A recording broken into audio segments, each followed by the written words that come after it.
bothering me about that chat box. The text looks really small. I want to fix that real quick.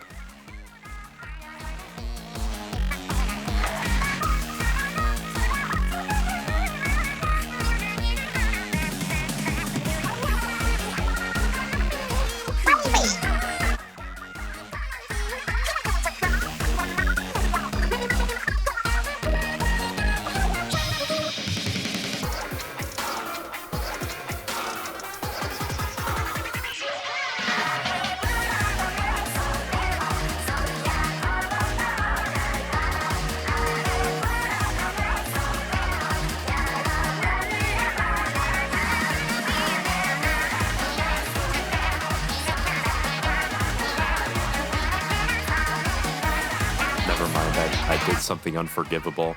I didn't name the overlay. I just have like 5 different overlays called Untitled. I'm gonna figure that out later. I'm not gonna try and waste my time with that right now.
Okay, I think we should be ready to go now.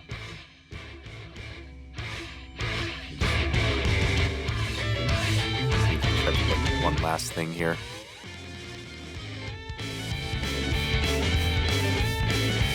All right. It's time for more Pokopia. It's been a while. I've been playing a little bit on and off since the story wrapped up. I don't remember I don't remember when we did that. Had to have at least been a month, maybe longer than that. I honestly don't fully remember. But I've done a little bit, not as much as I feel like I should have. But that doesn't matter. We're not focusing on the main towns today.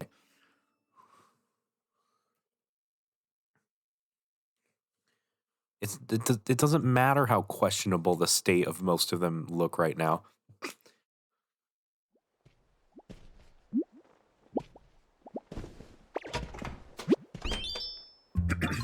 Professor Tangrowth is curious about something they found in Bleak Beach. Go to Bleak Beach and hear what they have to say. Okay. Sure. Oh. Awesome. That's not... Bleak Beach. Go there. Less than 3 minutes in, I'm already screwing up the menuing. What the hell?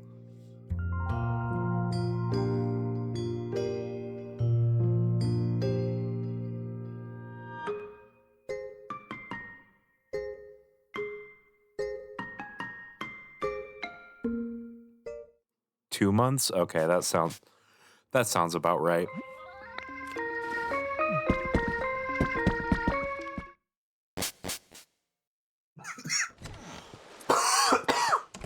I just coughed for a while. I really hope it passes by soon.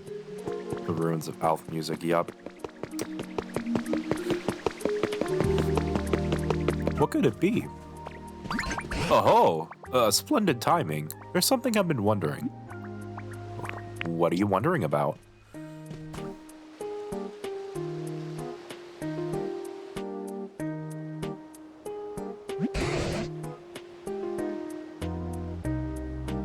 Look that way. Can you see that small island beyond the sea? Was it there before? Maybe? I suppose you could be right, but for some reason, I'm extremely curious about it. Sadly, however, I can't swim. But you, on the other hand, you could go have a gander at it for me, couldn't you? I just have a hunch you could meet more new Pokémon over there. Now, I wonder if, like, what happens there if you had actually built something over there. Assuming that this area was accessible at all beforehand. Oh, hey, my bricks are done. I don't know when I started making these. I have a really full inventory for a new area. I actually want to go and organize that real quick.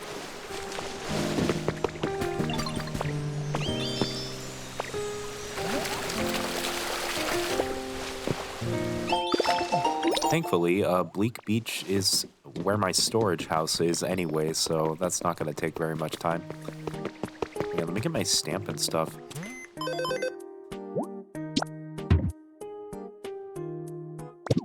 Cool. Cool. Tabletop microphone.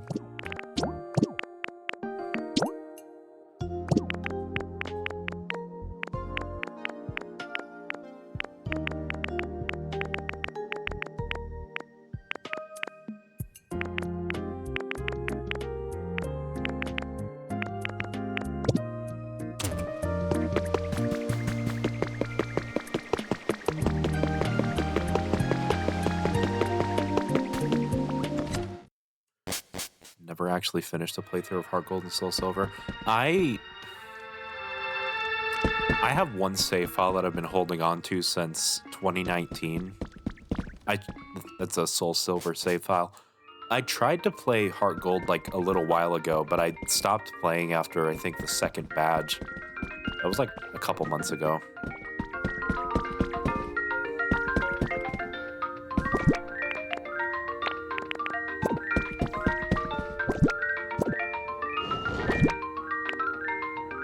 Why'd you stop? I can't think of a specific reason, honestly. I think I just kind of did.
I haven't played Pokemon in general in a while either.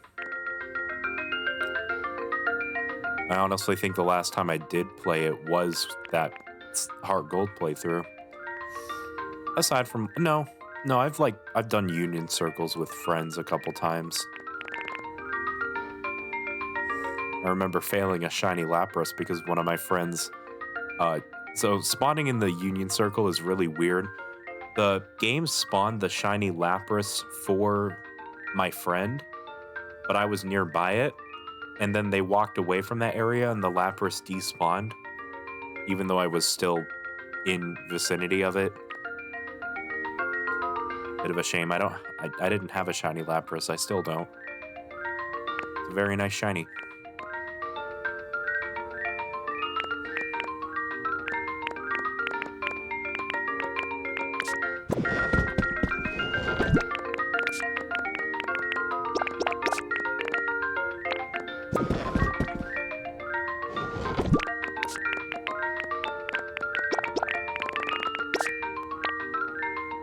I can understand that. My backlog is so large.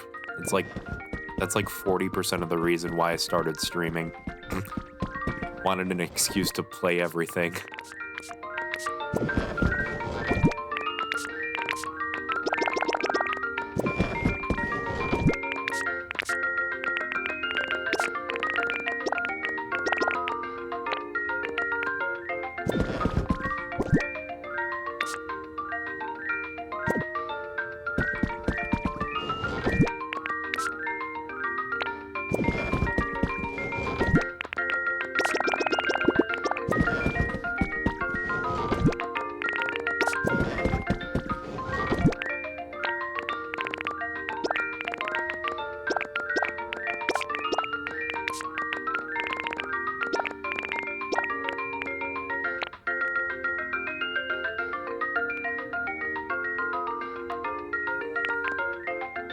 Yeah, sometimes you could just get trapped in a loop of playing the same game over and over. I can't say I've had that happen to me recently. I've wanted to replay things every now and then, but not to a point where I'm like, man, I just gotta keep playing it. Just even more of it.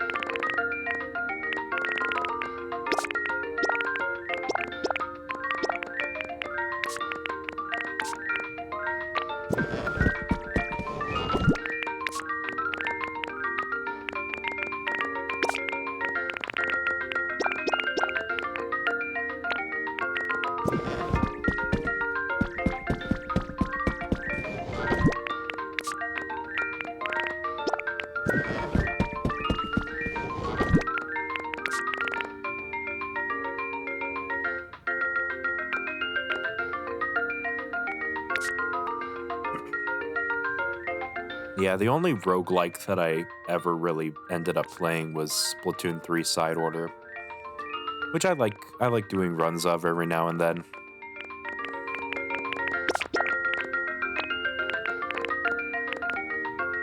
Though I think the only time that I played it like a bunch in quick succession was when it first came out, because in order to like 100% the game, you need to do a run with every single palette, and there's like six.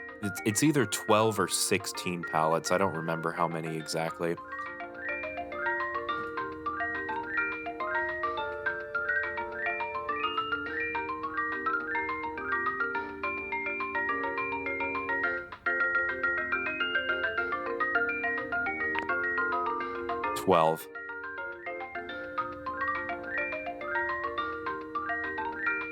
Yeah, my favorite thing to do in side order is do it's called like I don't know the exact name of it, but it's basically getting a color chip of the exact same type over and over again.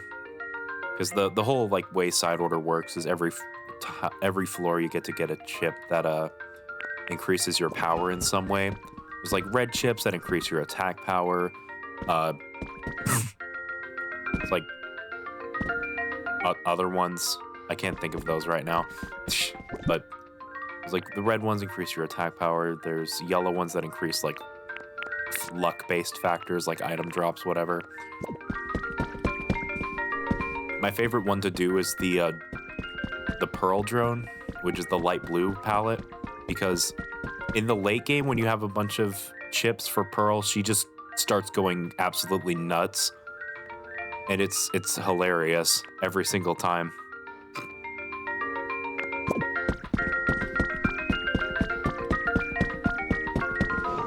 Where I put, yeah, here's process materials. Go, my drone.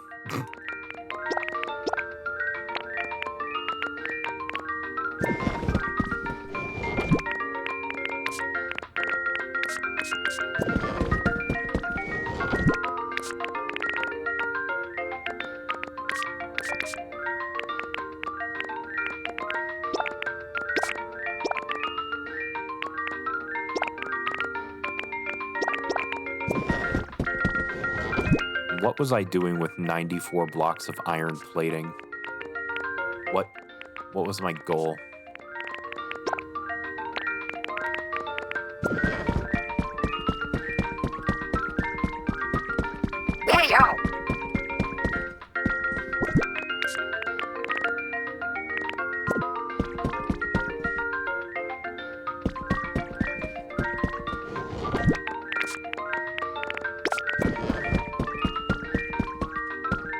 Okay, we can finally leave the room with the terrible grating music. Oh, that's why I had those stoves. Oh, whatever, I'll do that later.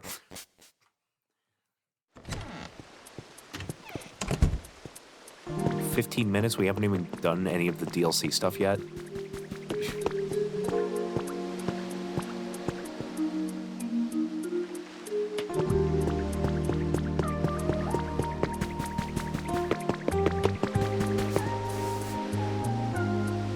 Man, I would kill I would kill for like an endless side order, honestly.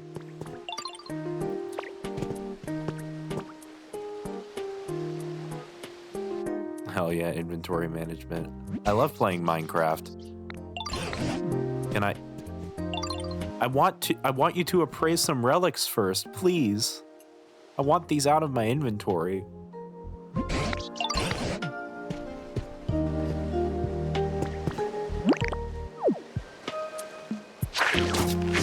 Nope, I didn't mean to do that. There it is, that's what I was looking for. I can't believe you would do this, Professor Tangrowth. I just want you to look at this cool stuff I found. Please. Look at this. Oh, okay. That actually worked. That's crazy.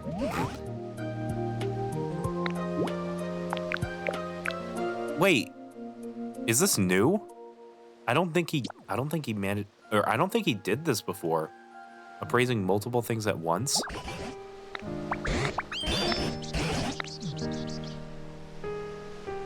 I swear that's new.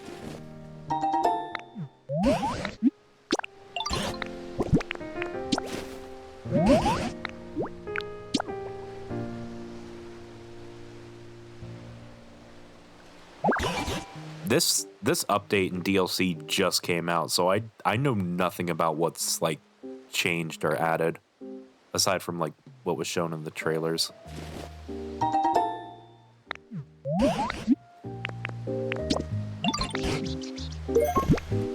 Oh, one of those was new apparently. Ooh. Leftovers. Yeah, that's just how the relics look. You find them sometimes digging. Yeah, there's like glowing spots in the ground sometimes. Wonder if there are any nearby that I can showcase. Hi, Zorua. Hi, Ditto. Take this. It's to show what good friends we are. Thank you for always being so nice. Wow, sea glass fragments. Let's go.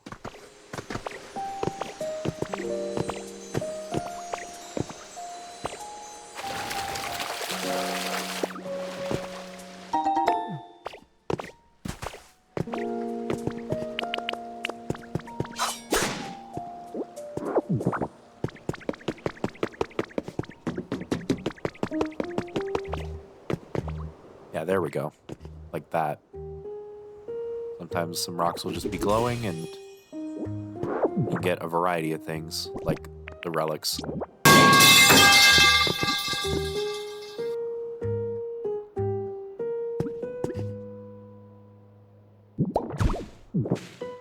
Good as new.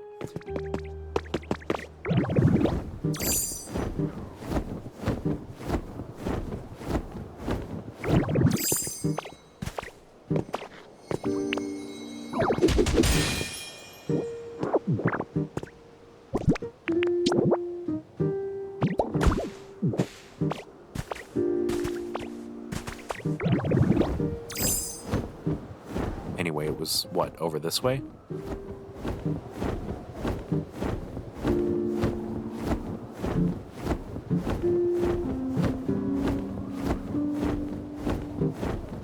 So hungry. Oh my god. It's Manaphy.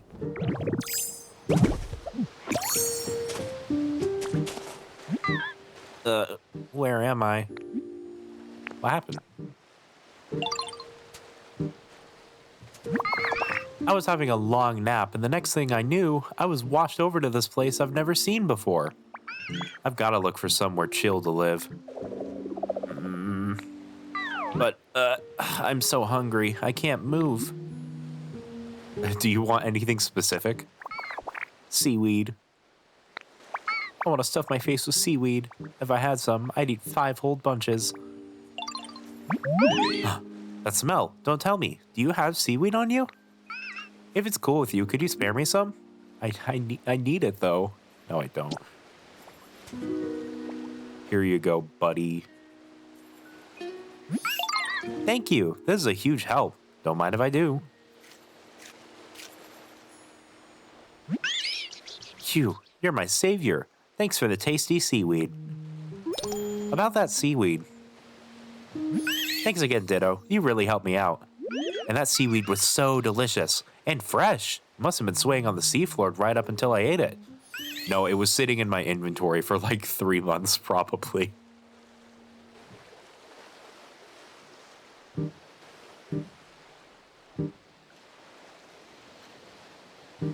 I just hold all the food in my inventory because it's convenient to have. I may not look it, but I'm quite the gourmand, you know? Or gourmand? I don't know.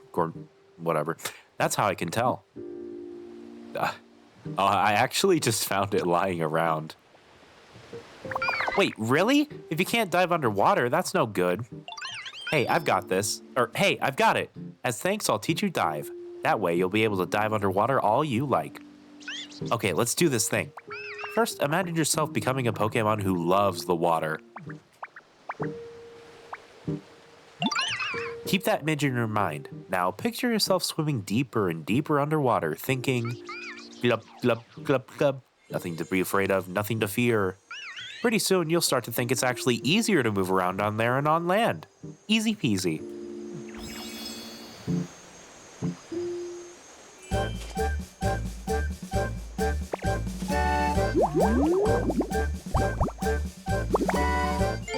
You learn dive. With it, you can dive down underwater. Why would you do that? Awesome. Looks like you're ready to use dive already. All right, let's do a little diving practice then.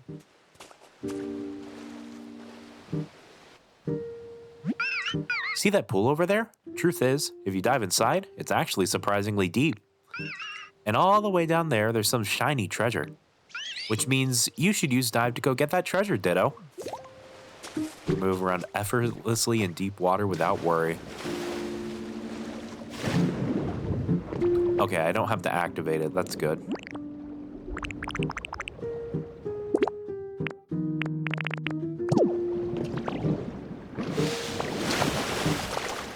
That would have been annoying, but no, it's pretty seamless.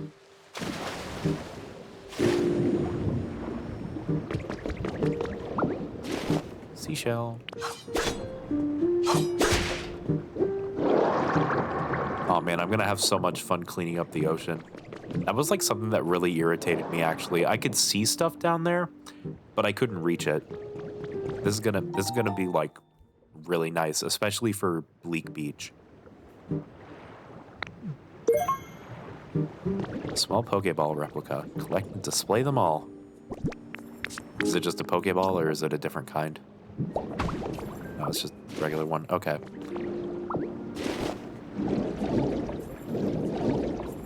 Okay, swimming controls are oh. I think I found something. Okay, I can hold R to swim like normally.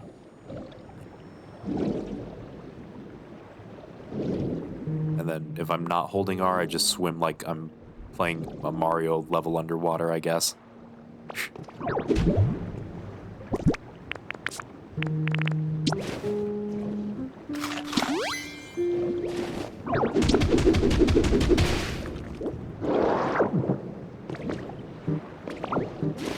Stealing this pedestal as well.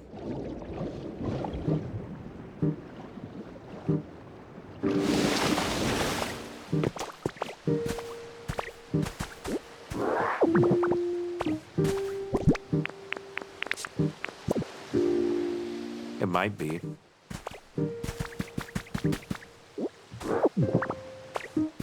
I'm pretty sure that's like a canon thing, actually. They're called item balls.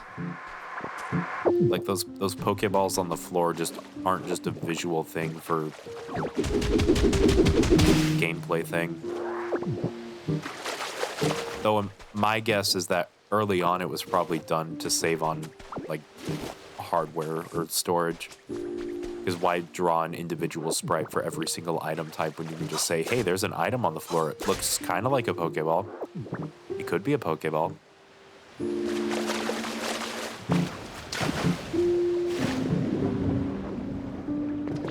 Yes. Freedom.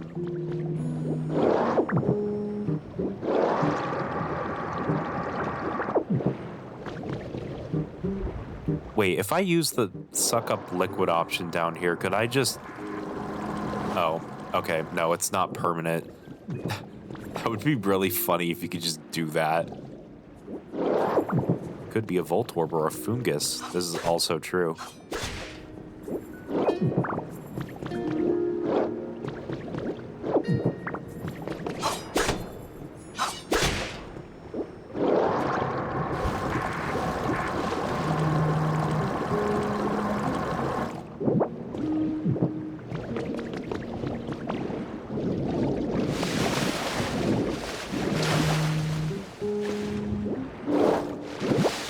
Oh, I broke it. Okay.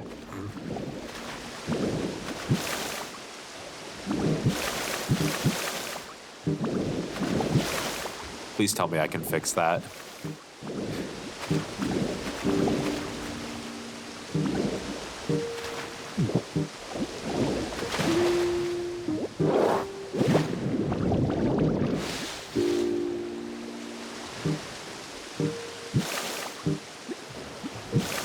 Okay, phew. Crisis averted.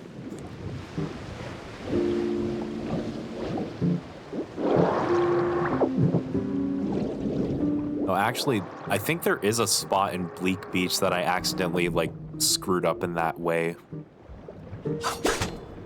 I can finally go and fix it. Unless if I already did fix it and I just forgot.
Looks like you got the treasure. How was the water down there? So great, right? It was awesome. Awesome. I hope you keep having fun with Dive. Okie dokie. I should probably get going, huh? After all, I still gotta find a chill place to live. Thanks again for the tasty seaweed. I hope we see each other again. Bye.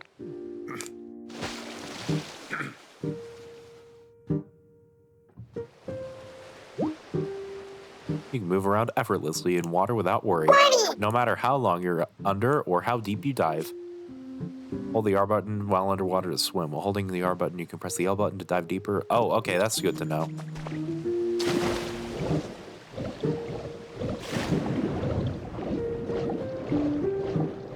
Makes me kind of wish that these were the default swimming controls, but I guess it makes sense that walking would be the normal controls.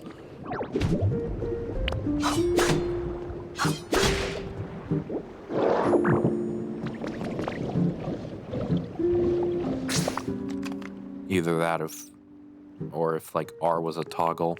Can I change that?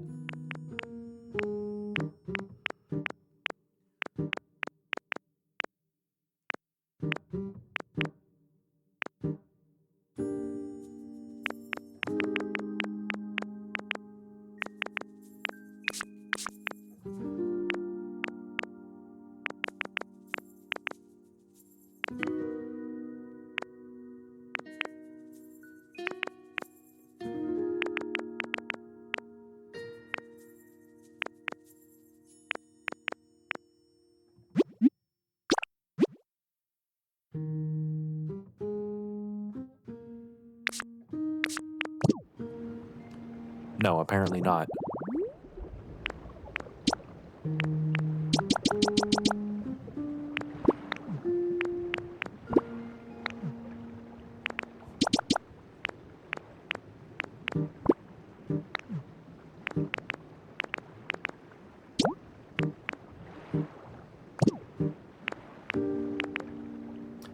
I find it weird that these are buttons when they don't do anything, but okay.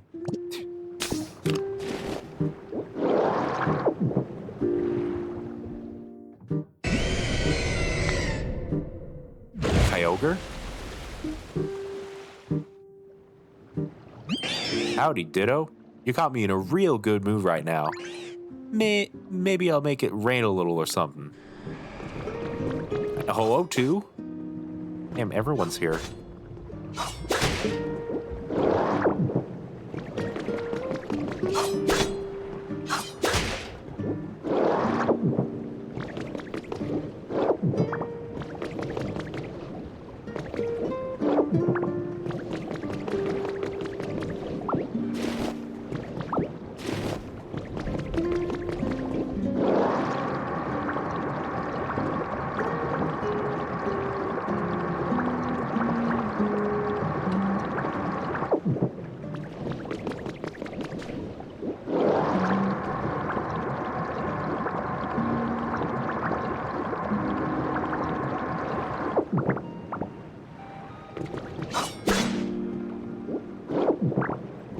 Is this the gate? You probably shouldn't pass through here just yet. There are rumors of a new Pokemon in this town. Go find them and talk with them. Oh, okay. I guess we gotta go say hi.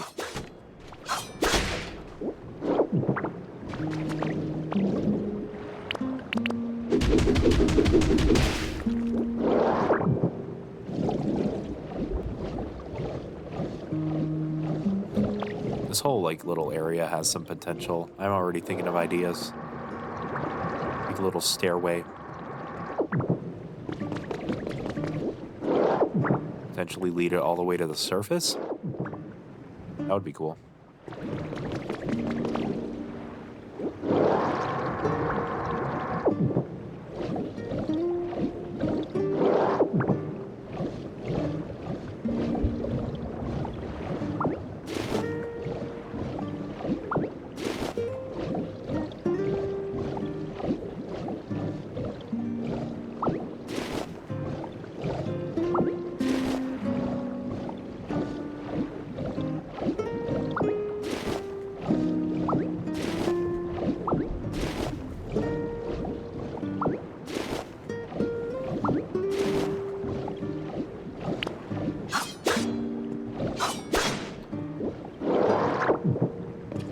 think I'm gonna... I should probably just do that later.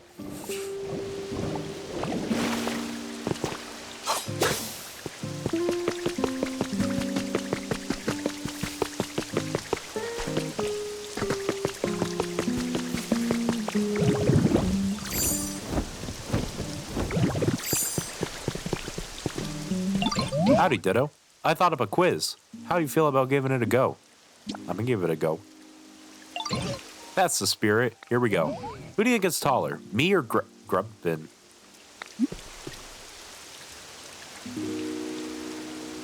Oh, wow. I wonder. Yes, indeedy. That is correct. Well done, Ditto. You're awful observant when it comes to Pokemon, aren't you? Here's a little something for being so generous with your time. Please, I insist. That was a tough one. I was racking my brain with that. Oh, hey. Oh, dropped a feather. From this distance, it just looks like the palm tree is on fire.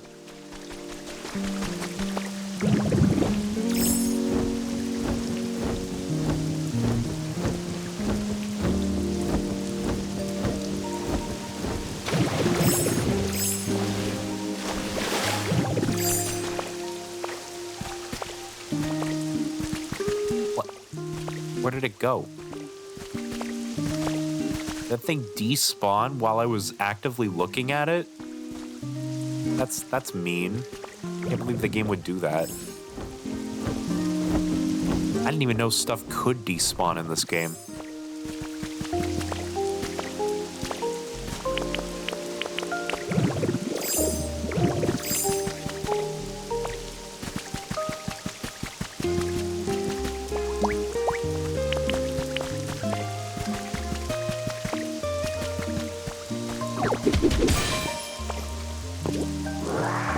Ooh, new music. Pewter City. I forget, what does Pewter City sound like? I keep mixing up like all the Kanto music in my head because a lot of them overlap themes. Is Pewter City the one that goes like do do do do do do do do do do do? Or is that a different song? Hang on.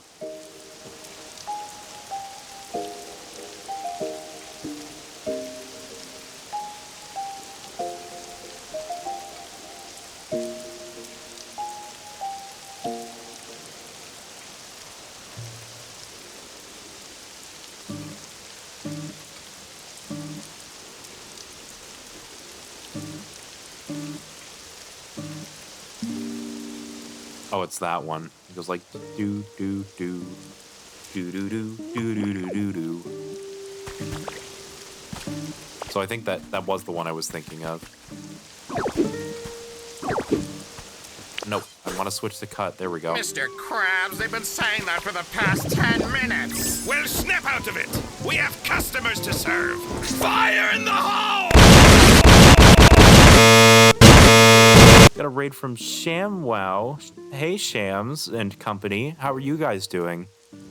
Welcome in, raiders.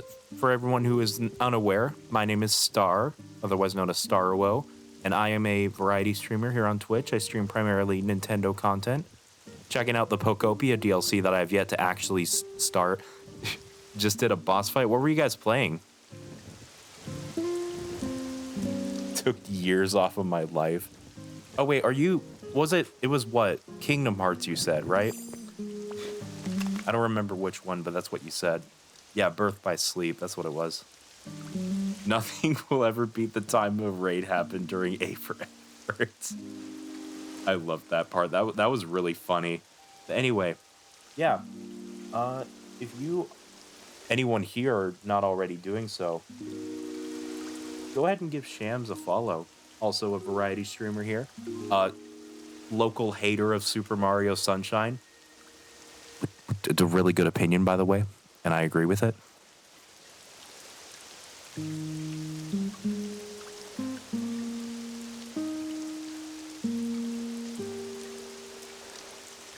And yeah, no worries on the lurk, I understand. Hope you all had a very good time.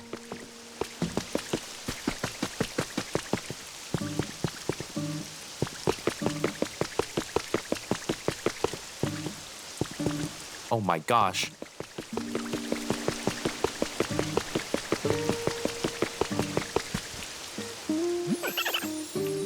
Wow, what is this place? It looks great. There's so much going on.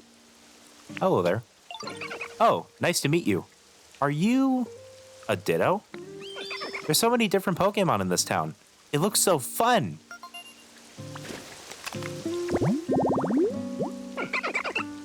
Poplio, sea lion Pokemon. I love Poplio. I didn't even know that Poplio wasn't in this game before the DLC got announced. I thought I just never saw it. Because Rowlet's in the game. Dartrix is in the game. I was like, okay, well, obviously the other starters have got to be here, right? No, apparently not.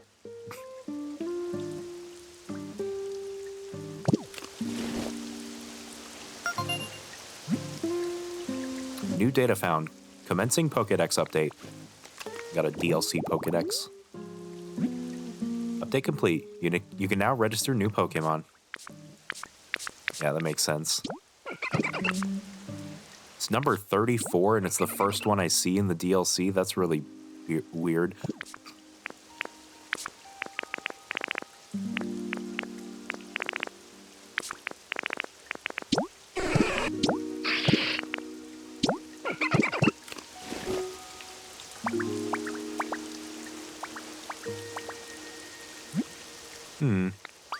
Huh? You're saying it used to be all dark and gloomy here? But you and your friends worked hard to make it this cheerful and bright? That's so amazing! Ooh, wait. Does that mean that if you came to my town, you could make it all shiny and happy there too? Pokemon Conquest asked starter choices. For context, they had some really weird priorities in that game. I know that, you start with an Eevee, and then you have, a partner character who starts with a Jigglypuff. I remember that much. It's been, when did Conquest come out? It was, 2011, right? 2011, 2012. I don't think I've played Conquest since, 2013, 14. Probably. Yeah, I might be able to do that. Really? Yippee! Let's go to my town right away, then. Oh, but the current's really fast in the part of the sea that I swam through to get here, so it could be kind of dangerous. Oh, have you made another new friend? Hello there. Nice to meet you. Ditto and I were just about to go to my town together. Oh, if I'm not mistaken, you're Poplio, yes? And it seems there's another town somewhere nearby that we didn't know about yet? Do you mind if I come along? Of course you can come. Oh, but my town... Oops, I skipped the dialogue. Whatever, that's fine. Oh my, a town at the bottom of the sea, you say? That is certainly intriguing, but I'm afraid it doesn't sound at all okay for me to go there myself. Aw, that's too bad. And to get to my town, we gotta swim through an area with a really fast current, too. I don't know what to do. Let me think. If humans used to live there, it's possible there's a gate somewhere that leads to it. Huh? A gate? Do you mean that building I saw? Oh, do you already know where it is?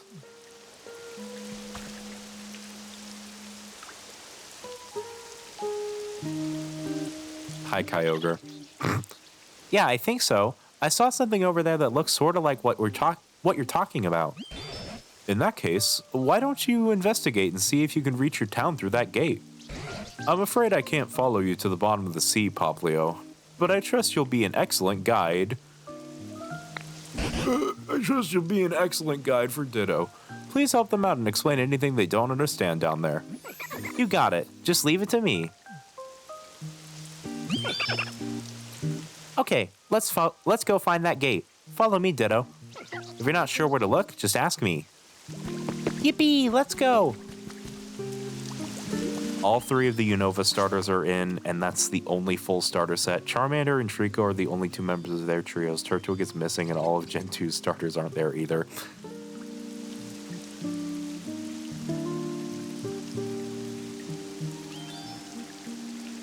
course, Charmander's the only Kanto starter that's there.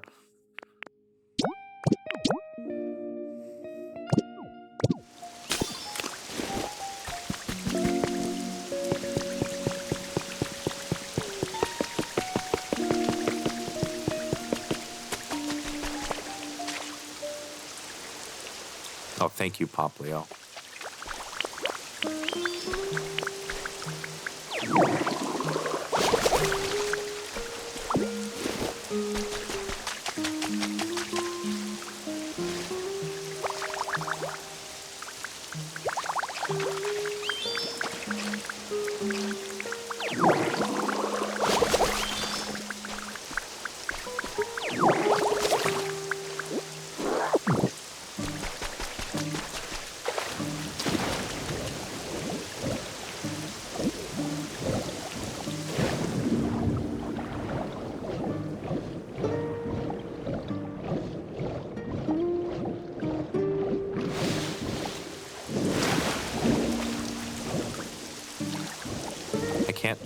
I can't talk to Kyogre. It's just like hanging out. Oh.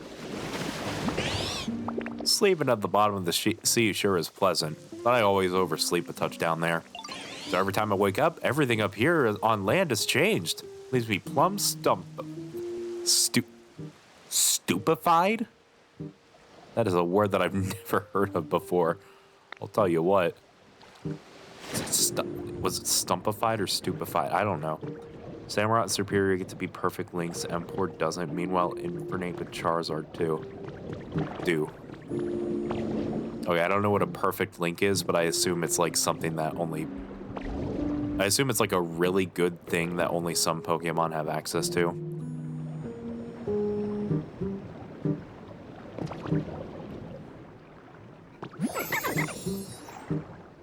Yay, we made it to the gate.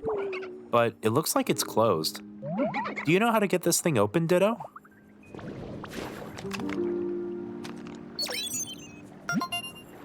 Your trainer rank is Master. The area gate will now open.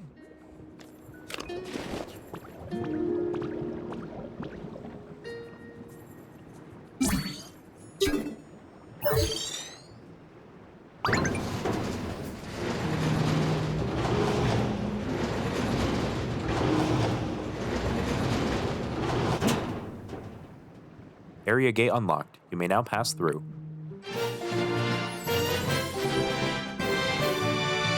Basically, the game's way to designate signature Pokemon. Oh.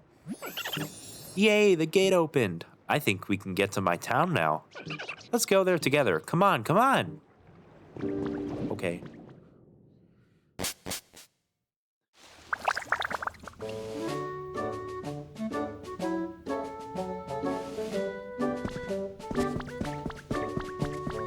Oh hey, it looks like the Kanto region also started using Rotom phones. That's neat to know.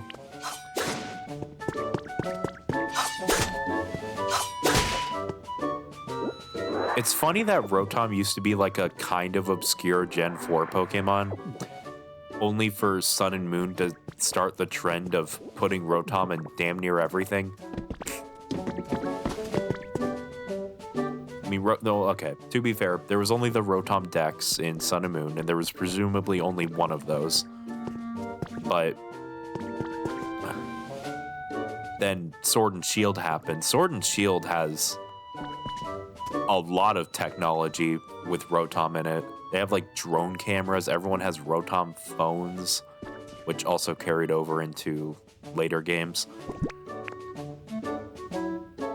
Well, they say it's a security poster, so Growlithe is probably supposed to be like a guard dog here or something. A guard dog or canine unit, something like that. Which I think fits Growlithe decently well. Hey, I think I can smell my town. This must be the right way after all. Come on, let's go, Ditto.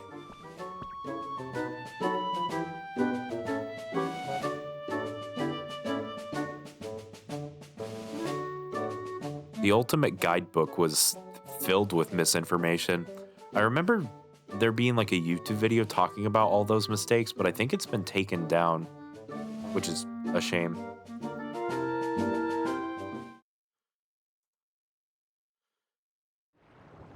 My favorite part about the Ultimate Guidebook is that every single time they made a new iteration for another generation, they would just keep adding keywords onto it.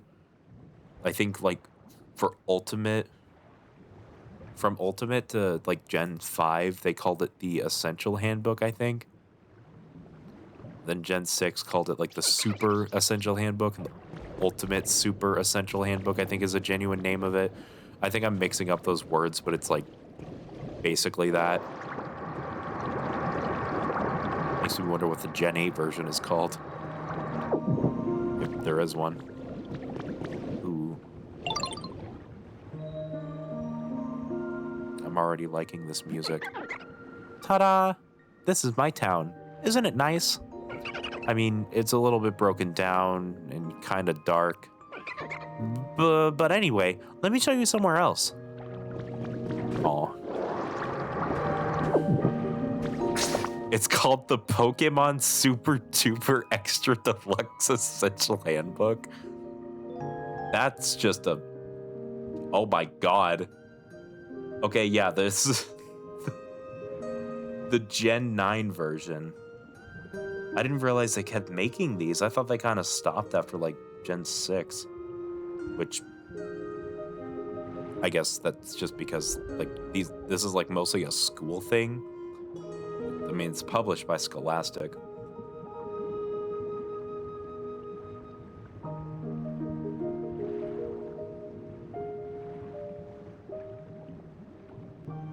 Yeah, let's...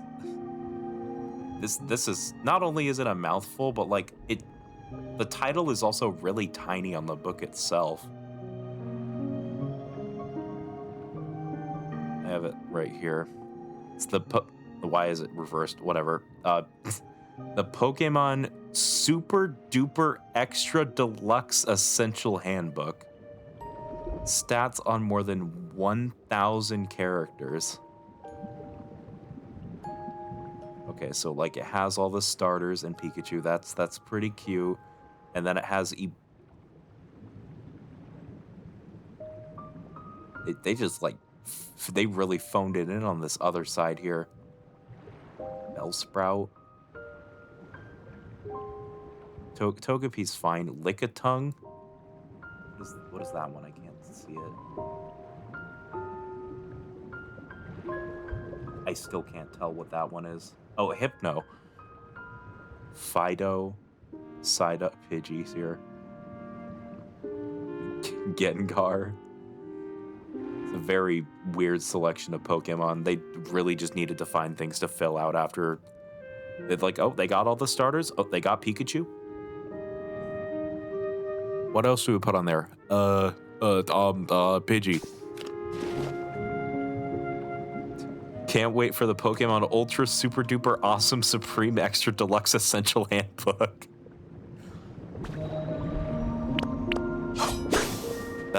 That'll be the Gen 10 one. Just you wait.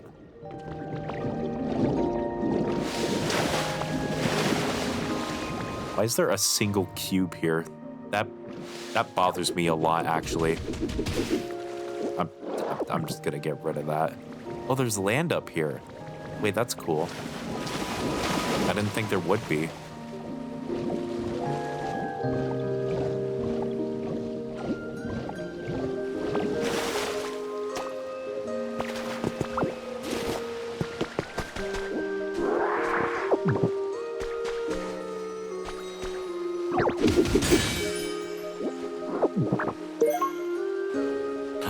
Another mysterious slate.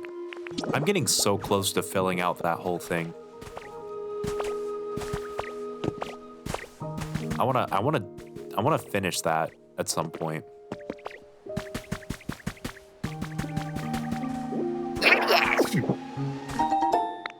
Imperial House Kit?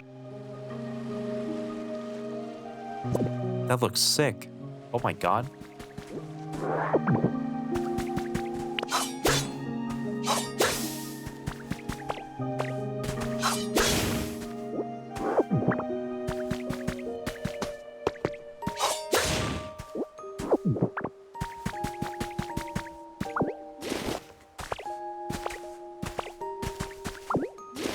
Popley was just wondering where the hell I went.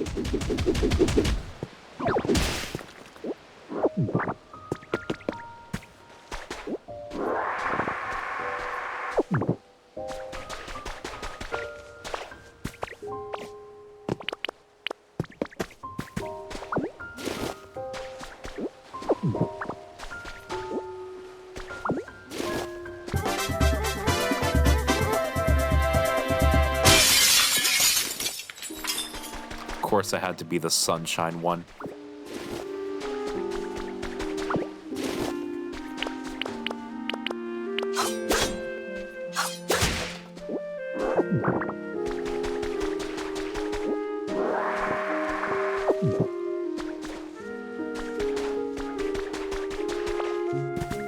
And Pokopia's music is so relaxing.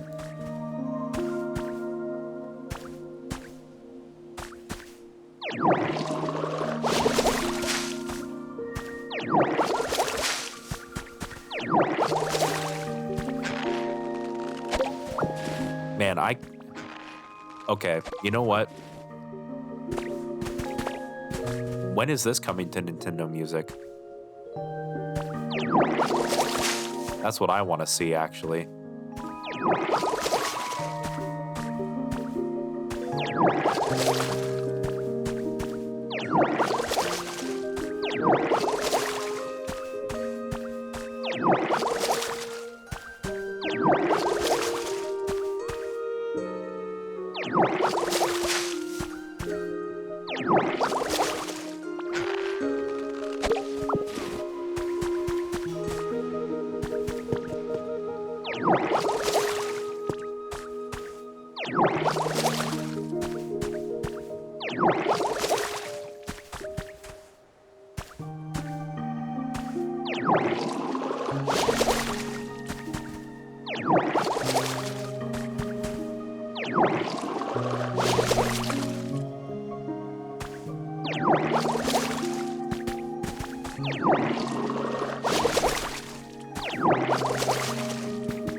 A decorative shelf.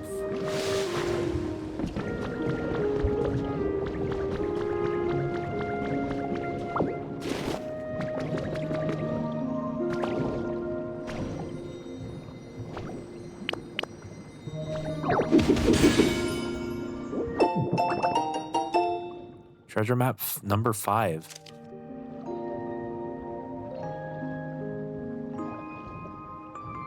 Must be something at the spot marked on the map. Try getting a Pokemon with a search specialty to help you find it. It looks like a treasure map somebody drew. Try heading to the place marked on the map, then search for treasure with a dowsing machine. You can look at your treasure map at any time of the human records. Okay. Excuse me.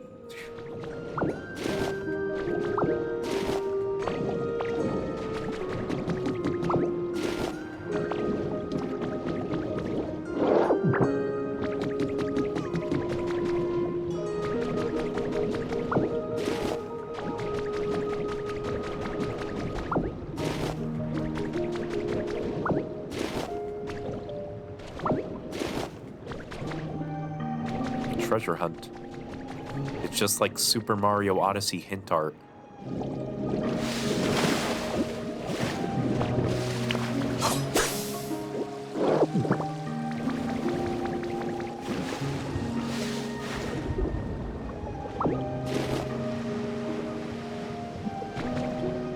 Oh yeah, there's a town here. I forgot about that.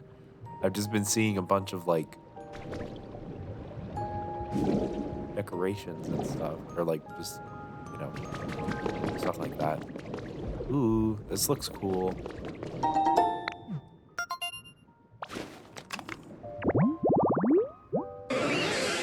Mermaid's Gym.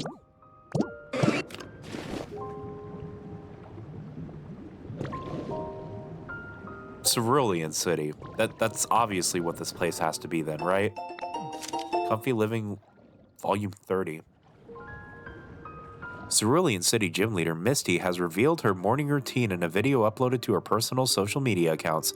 The morning training session with her water-type Pokemon sparked a variety of responses. Some called it just plain old hard training or impossible, while others voiced their desire to adopt the tomboyish mermaid's routine themselves. The wildly popular video amassed over 1 million views. You learned the mermaid outfit look. Would you like to stay transformed? Let you know, thanks. Actually, that's interesting. The base game had a hairstyle based on Misty. This DLC gives you the outfit. That's pretty cool.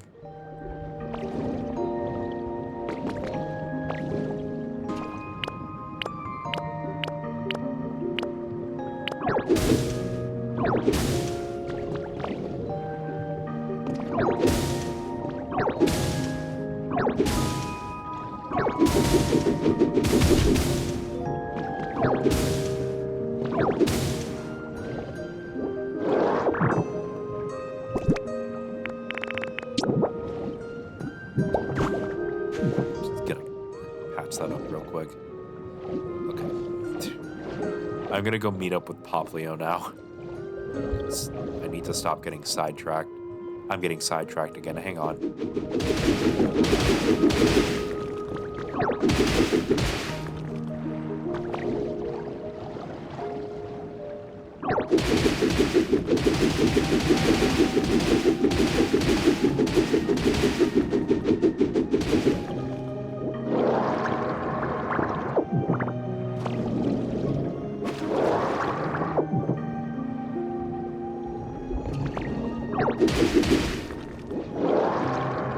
Okay, I'm getting the hang of these water controls. They don't feel too bad, honestly.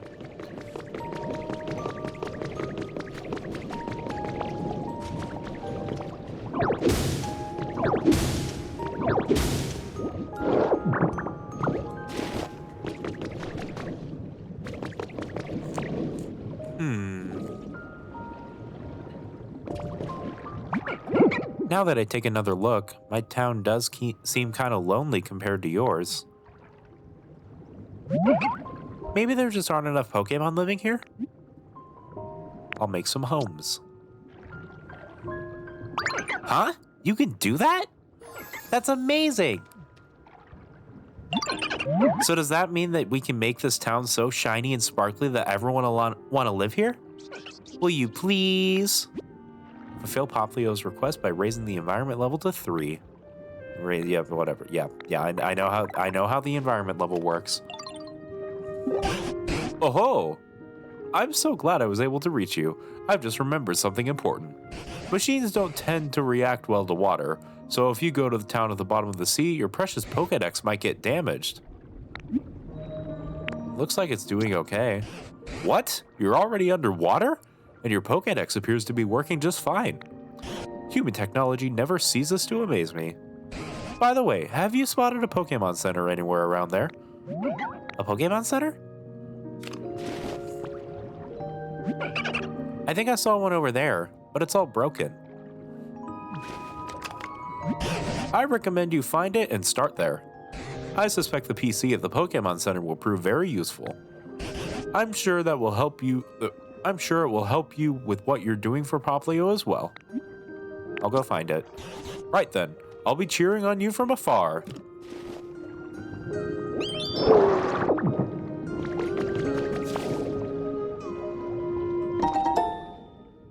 Seabed flower seeds.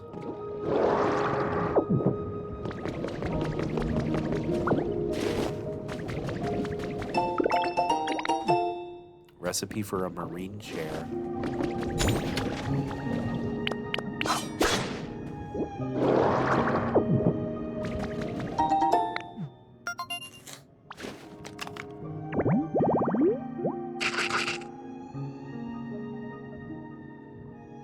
Corefish.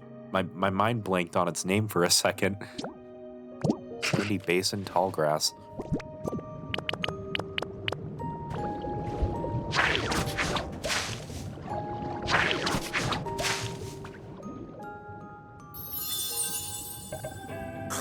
So, Phil, is it? Okay, I guess it's not corefish then. Thanks, Phil.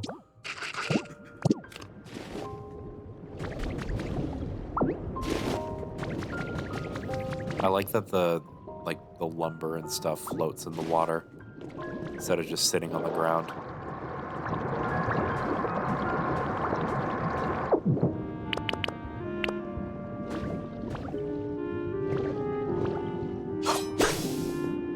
Apparently Phil doesn't like corefish. Deserved.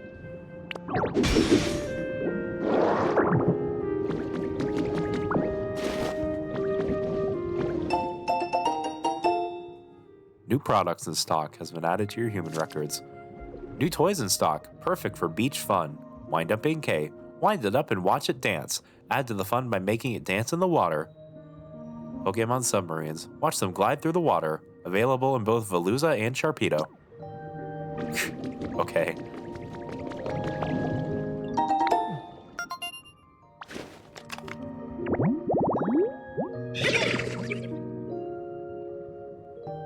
Marini.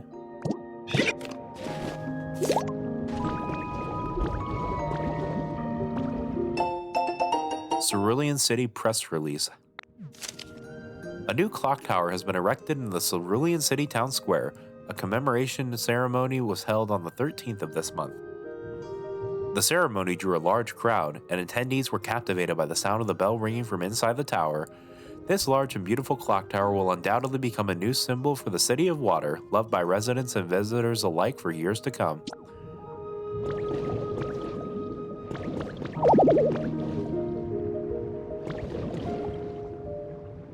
Did I press R? I don't think I did.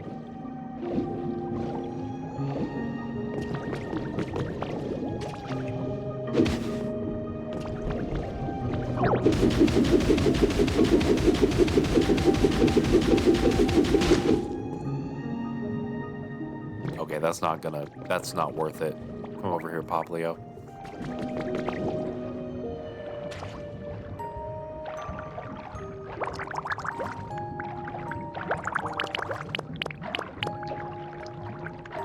So do I just water it anyway?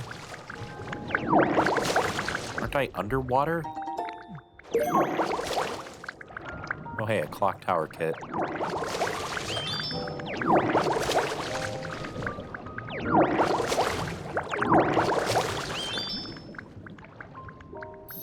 Oh, well, there we go. Swaying flower bed and coral habitat.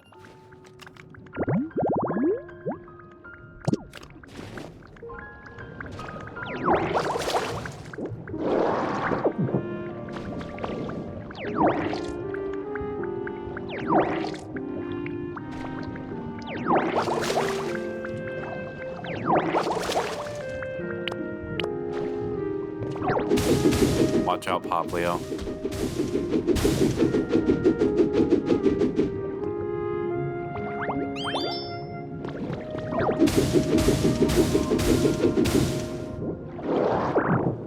You know what we're gonna do? We're gonna put the clock tower back. Shiny pearl.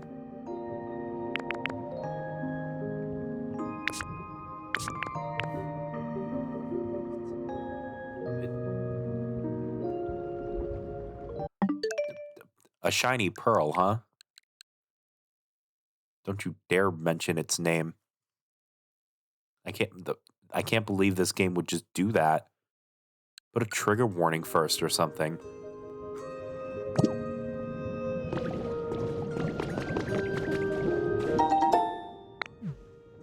Ooh. Oh, that's corefish. Probably.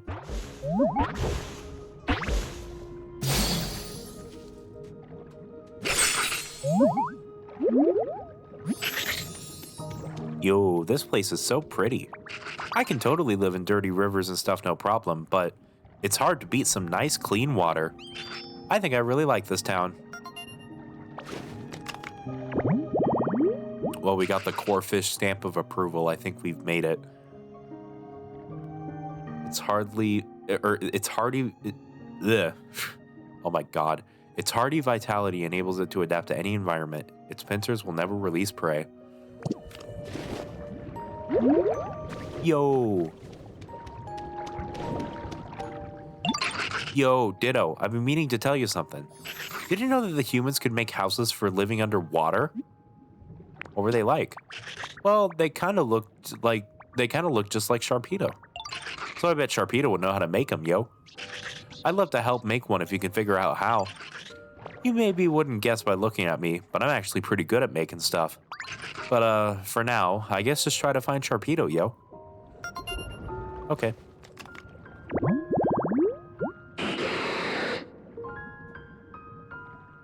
Chimney Rocks dig site. I think I've seen like a few of those things around here. Yeah, there's those. I remember seeing a, yeah. Is there a traffic cone nearby?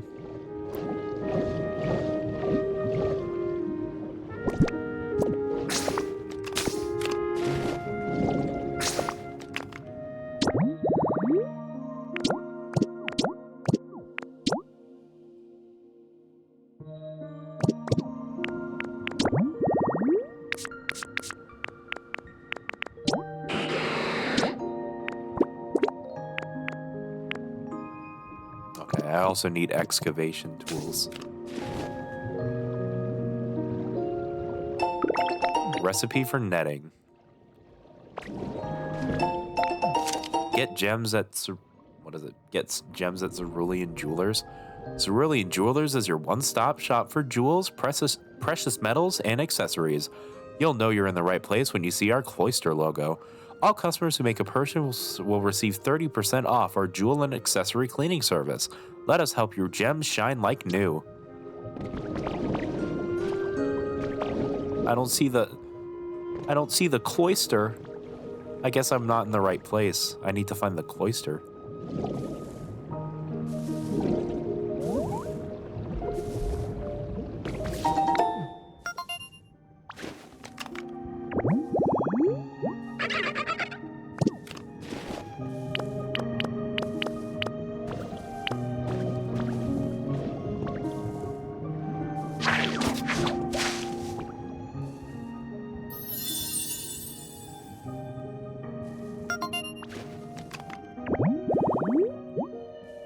Basin tall grass. Nice. Is that Marini?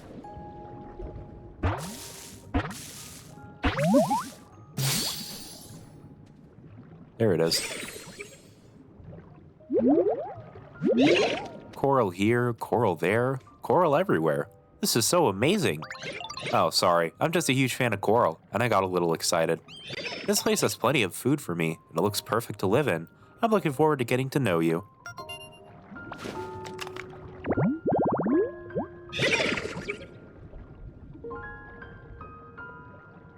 The Brutal Star Pokemon.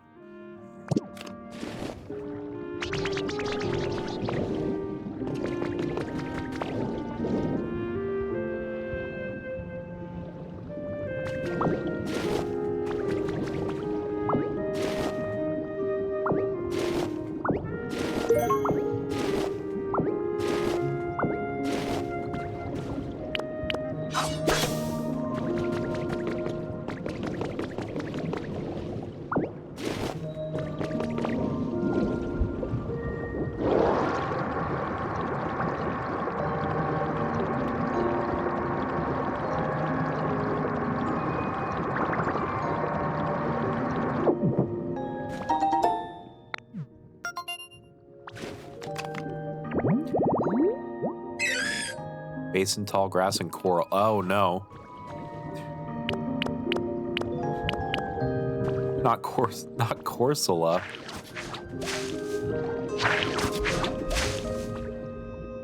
We need to like fence off Corsola and Marini because crazy shit's gonna go down if we don't.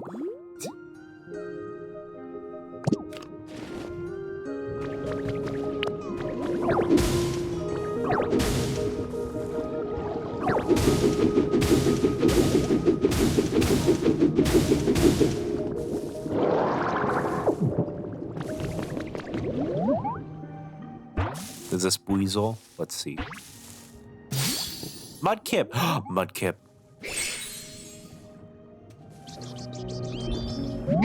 Hey, what you up to? So you're tidying this place up? But how do you break rocks and stuff if you're so soft like that? Whoa, that's how you do it? You blew my mind. Mudkip. Shoutouts Mudkip. Just in general.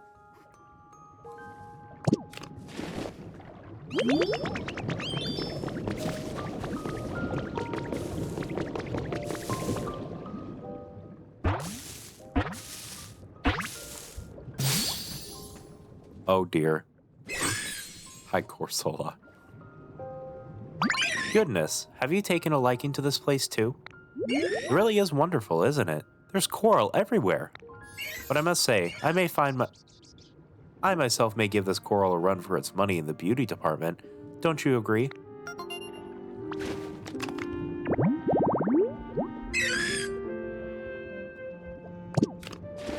A message from your Pokédex.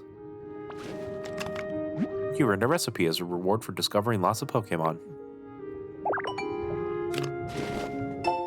Recipe for a dangling streetlight.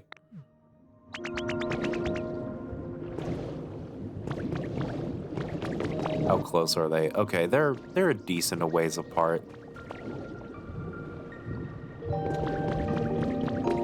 Okay. Over here looks like an excavation site of some kind, so I'm gonna see if I can grab everything that I need for the Sharpedo habitat. Whoa.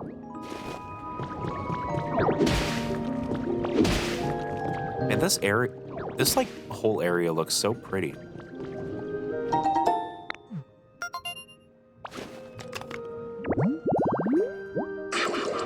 Molten mossy rest spot for Bruxish. Okay.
Submarine kit.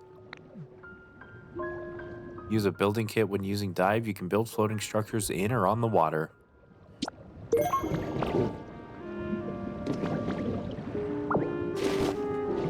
Oh, wait. Isn't this what Corefish was talking about? I thought we needed Sharpedo to find it.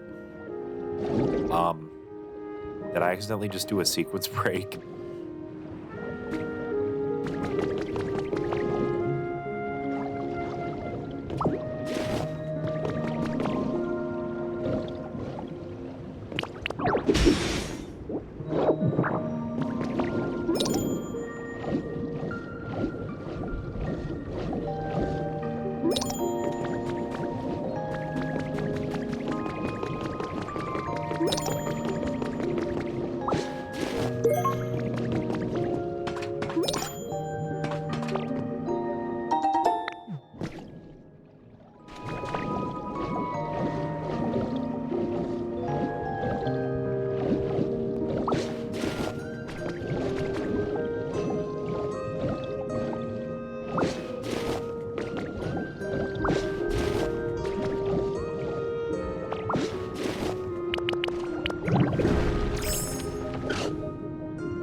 I was curious as to how rollout worked or looked. It looks awesome.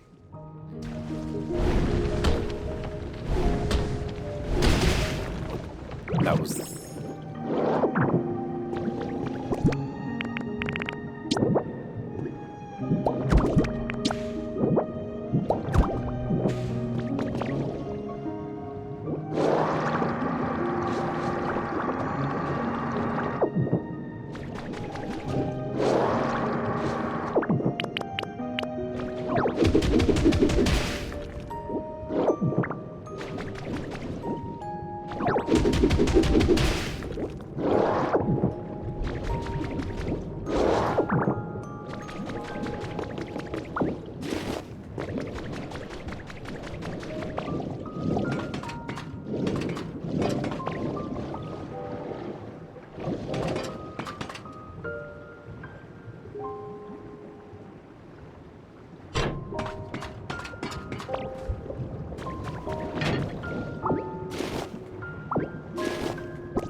Look at you cleaning the ocean like a good person. I'm a good Samaritan. I'm cleaning the ocean. I'm helping the environment. Is this just here for ambience? By eating it all. Okay, look, I'm hungry, all right? Is that a problem? It's like a, I don't know, it's like a bottom feeder. I just eat the gross stuff and I benefit from it. Everyone else benefits from it. It's fine.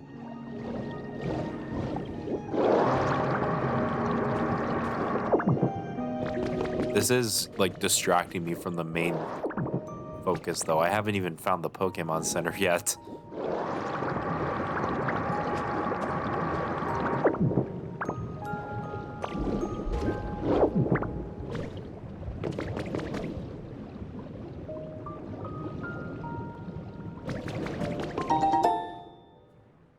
Wall plant.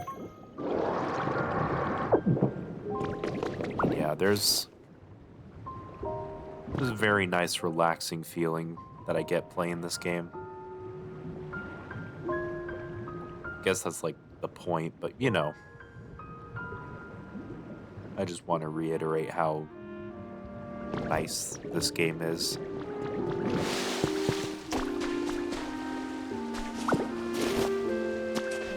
There's the Pokemon Center.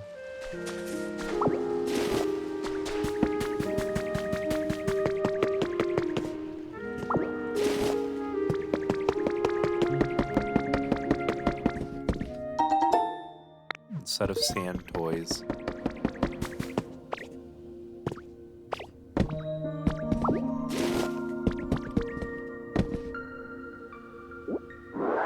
Nintendo Switch 2 has games and they're great.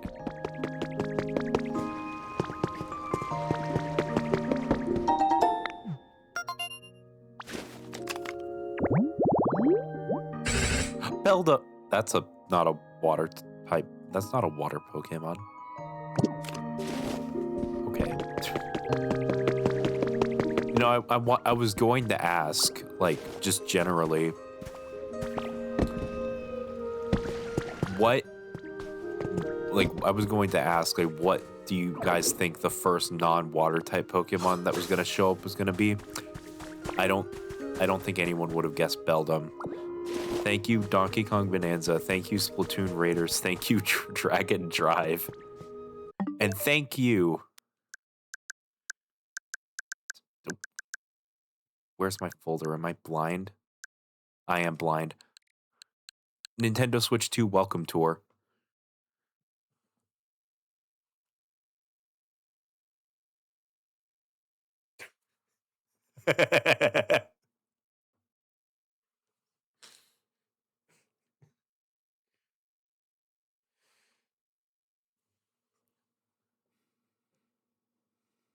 Yeah, I so like, is it good? So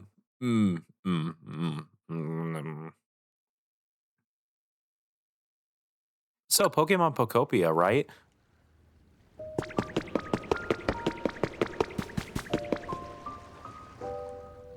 I mean, it's fine. Like, honestly, I think I had the best like time frame to play it, which was during the launch window of the system. So when I was like playing it, I was actually learning genuinely interesting information, mostly. Nowadays, unless if you like really want to play some simple mini games for like $10, I cannot recommend Welcome Tour. It's hard to recommend even at the optimal time to play it. But it was like, it was cute. It was kind of just fine. Some of the mini games were pretty fun. I think my favorite mini game is would you recommend Dragon Drive? Well, I haven't played Dragon Drive, so I don't want to sound like a LARPer in recommending it.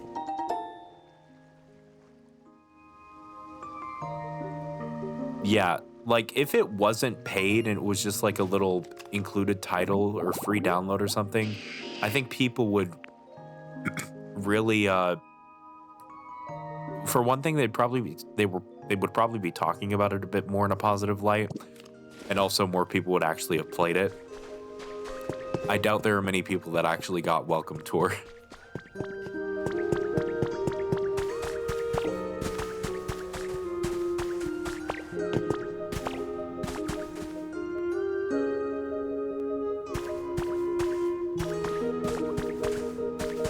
Face Raiders. Honestly, the best comparison that I can think of is Astro's Playroom. Though Astro's Playroom didn't really showcase the PlayStation 5 that much. Well, that's not true. It used the adaptive triggers, but it was more so just a really good pack-in title. It's just a genuinely really fun and short 3D platformer. And then the full game is like the only good PS5 exclusive. The only PS5 exclusive.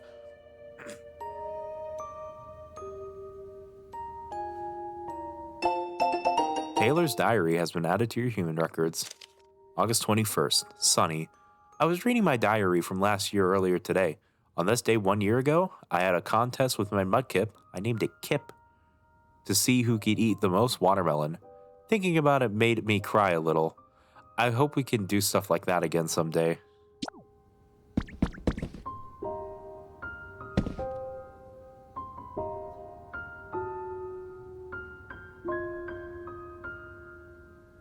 A friend of mine got hooked on praising it ironically for a while. Praising what? Welcome Tour?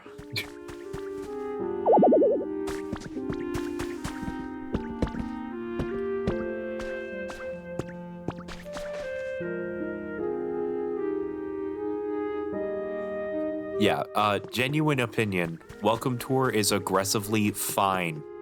It's like the most banger 5 out of 10 experience that I think I've ever had.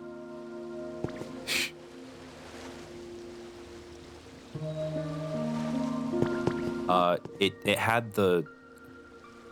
Do I have anything? Okay, we're getting too deep into this conversation. Hang on.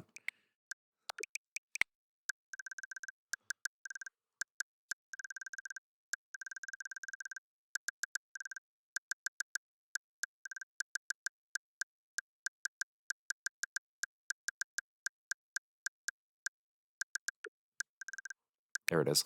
Okay. I have, okay.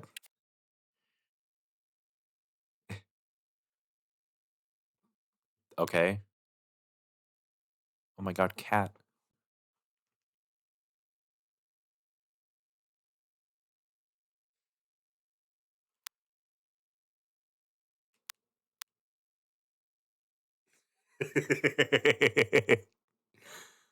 You know, considering recent news, this is a really funny statement to just have in this game.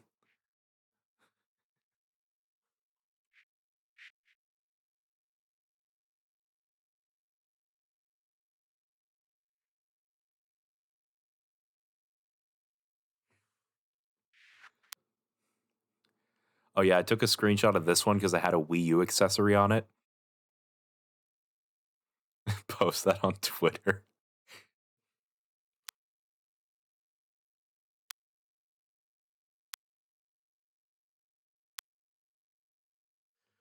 I took a screenshot of this one because they mentioned the Wii U gamepad.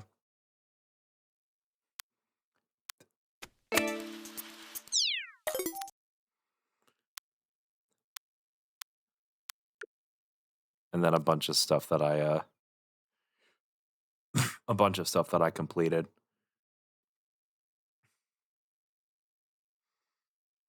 Oh yeah, that's like probably some of the worst genre of Pokemon jokes. I think I've heard people say this opinion a lot, and I personally agree with it. Uh, Casual Pokemon fans are some of the most unfunny fans that I think exist in the entire internet space. That might not be true, but I like someone what am I trying to say? I've heard some people say something like that, where like people that think, I don't know, Bidoof something, yeah, that's like the funniest shit ever. Did you know that in terms of, I'm gonna actually shoot myself before I finish that sentence.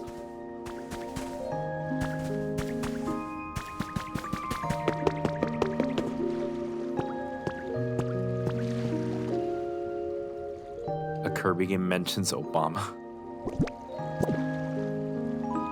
Feels like every single franchise has at least one character that gets paraded around like that.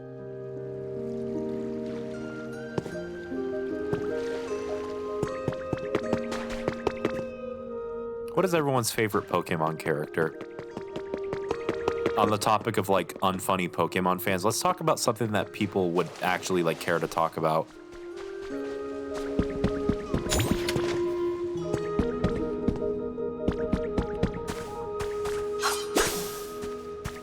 I like, honestly, I don't know who my favorite character would be. Gladion? Gladion's a good choice. I like Arven.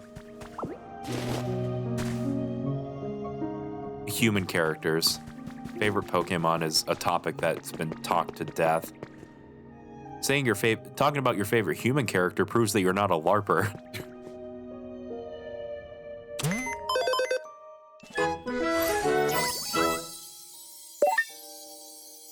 Environment level 2, let's go.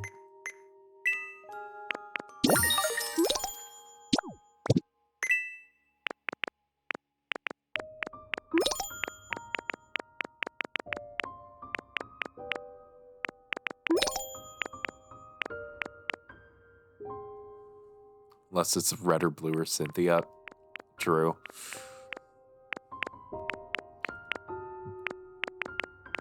I mean, it's a bit of a cop-out to say N as like a favorite character, but yeah.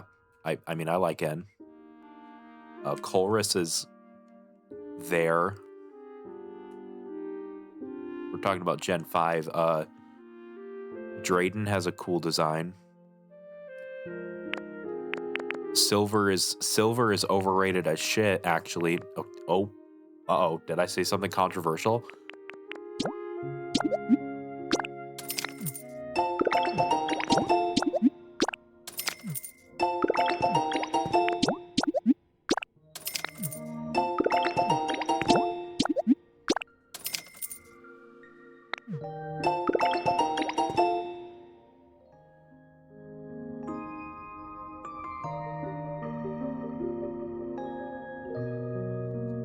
Pika. Interesting.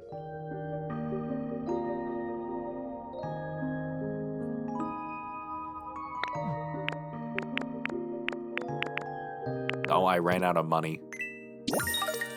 Never mind, I guess I didn't run out of money.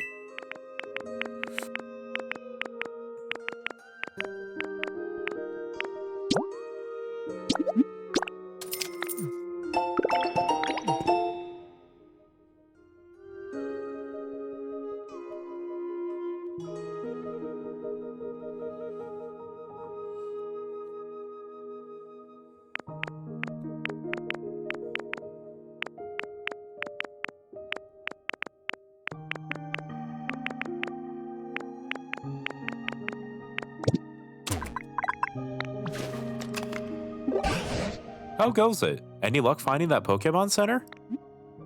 It's in pretty bad shape. Oh, is that so? Well, at least Poplio didn't lead you astray. Now then, this is just an idea I'm floating. But why don't you work together with those underwater friends of yours to rebuild that Pokemon Center? It may have sunk to the bottom of the sea, but the mere fact that a Pokemon Center exists there is proof that humans once lived there as well. If you can restore it to ship-shape condition, then perhaps the humans will notice. I'll give it a go. Oh, you have my thanks. And I do realize there must be scads of other things you'd like to do as well. Take your time and go where your mood takes you. I could do with a bit of dilly-dallying myself. Important request underway. Rebuild the Pokemon Center.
Building is in ruins.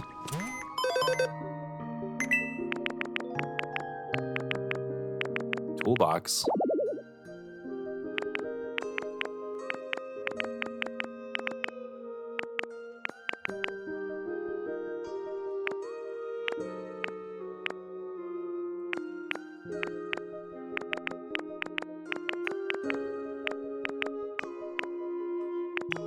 Don't even have the Pokemon Center rebuilding kit, it looks like. Unless if I'm just blind.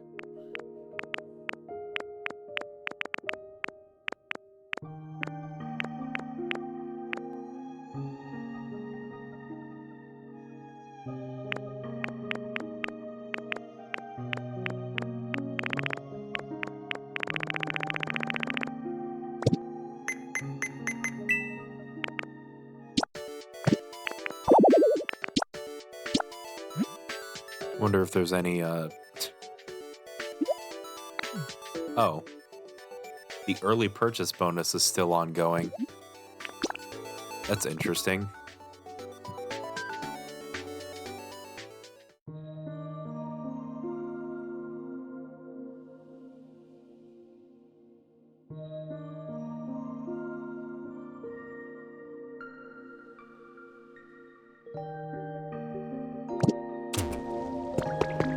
Not really a bit of an early purchase bonus anymore. We've already had DLC released for this game. I would say that's, well, okay, some games do day one DLC, and I don't know. I don't know where I'm going with that. Whatever.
The Ditto from Pokopia count as a favorite character?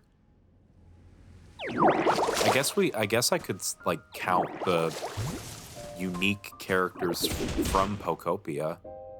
But Pokopia is also a spin-off, so that would also open the floodgates for like, oh, my favorite Pokemon character is Detective Pikachu from Detective Pikachu Returns, that game that everyone's totally played.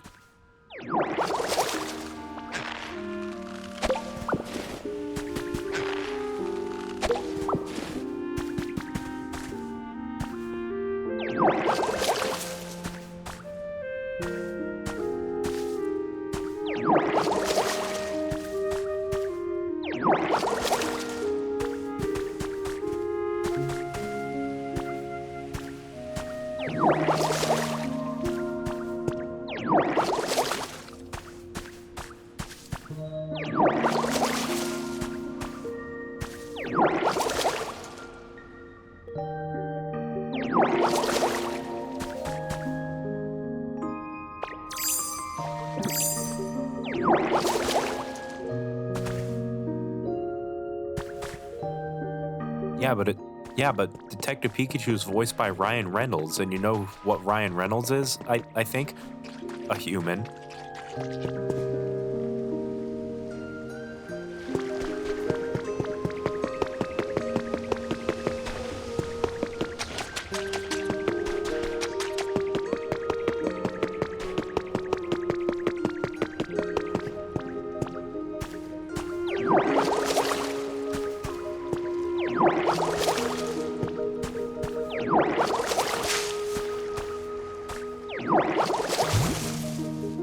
I thought a celebrity was not a people.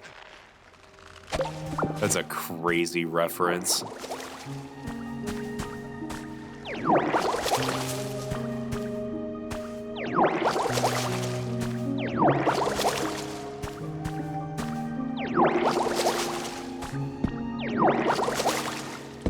Shoutouts to the Muppets in general.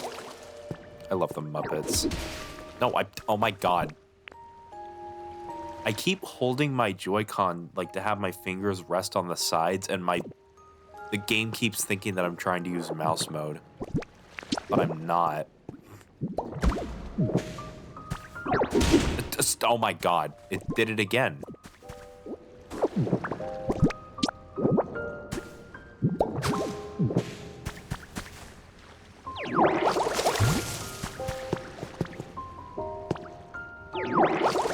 It's that Team Aqua submarine.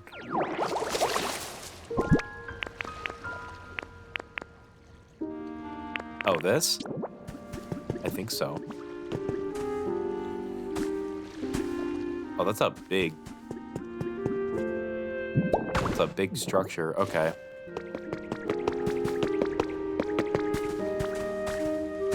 I haven't played like a Hoenn game since like 2018. I haven't replayed a Pokemon game since like 2024, I think. That was White 2. Because 2024, like late 2024, early 2025, I took on the grueling task of doing the Gen 5 national decks, and I did it. It took a really long time, and I had to play like a lot of Gen 4 and 5. But it was pretty fun, despite the fact that I had to play Pokemon Platinum.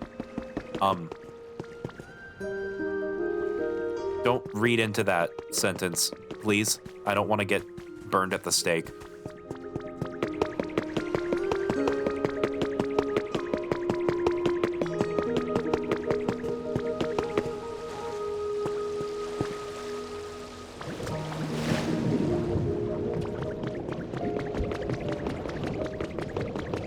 Yeah, it's like, I mean, yeah.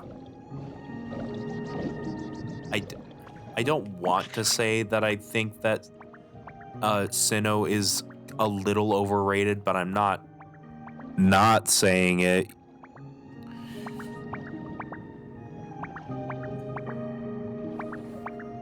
Ditto, yo, you found a submarine kit? I bet we can make a Sharpedo-y house with that. Let me know when you're ready to build. I can totally help you. I just remembered.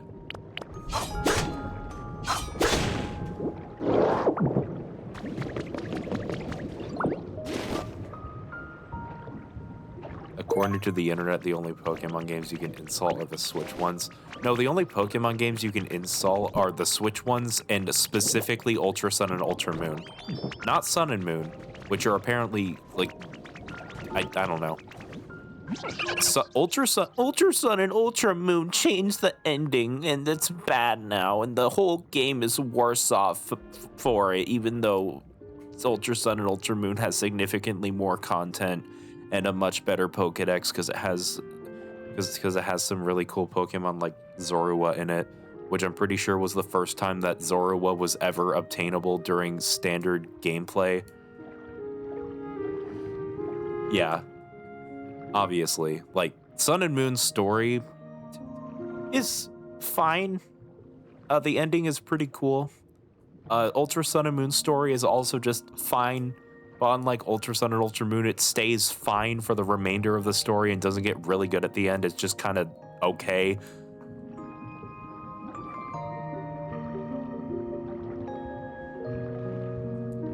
Lily's story is also better in the original, yeah. Hey, this is for you. I just thought maybe it could help you. Okay, but honestly, Ultra Sun and Ultra Moon has a really good, like, hype moment and aura part with Ultra Necrozma. Its battle theme is fucking awesome.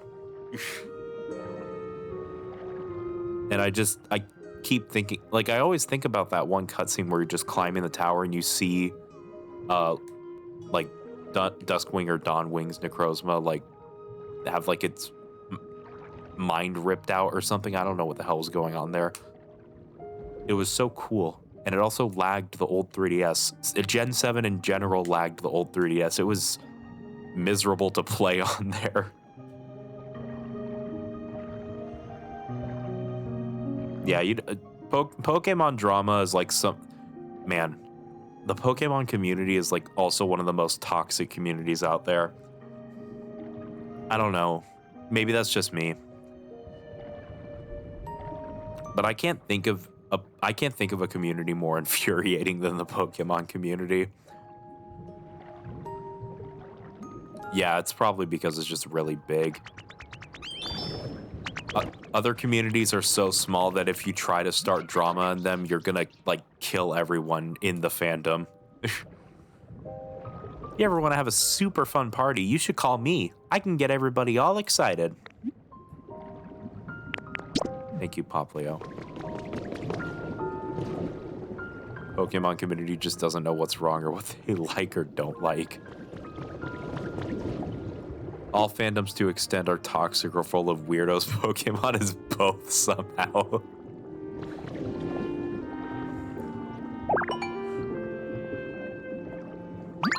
Oh, that's right, Ditto. Could I borrow you for a moment, sweetie?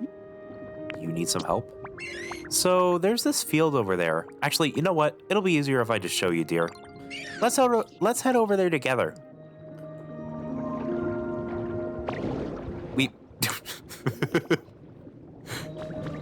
It was 2 steps away. You could have just pointed at it, dude.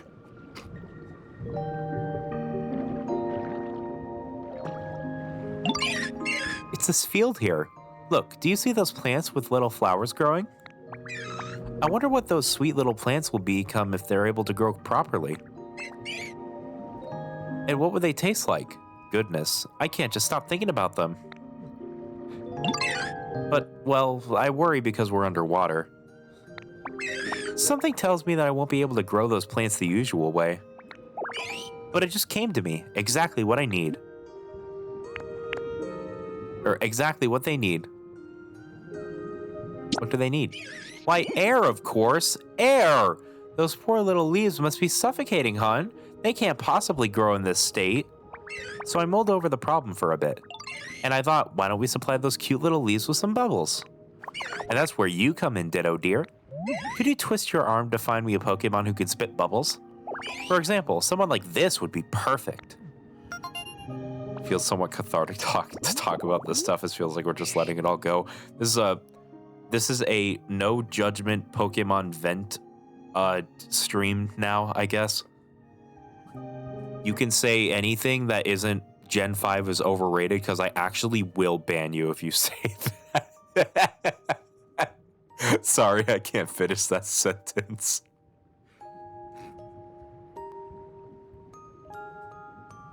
Okay, then I have something to get off my shoulders. Uh-oh. Brace yourselves, everyone. We're gonna see something controversial. Generation 3 sucks. Ooh. Ooh. Uh-oh.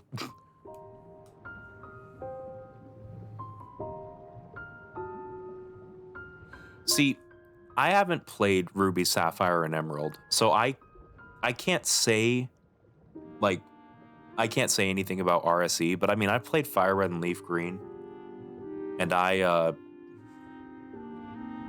like it. I liked Fire Red and Leaf Green. It's okay.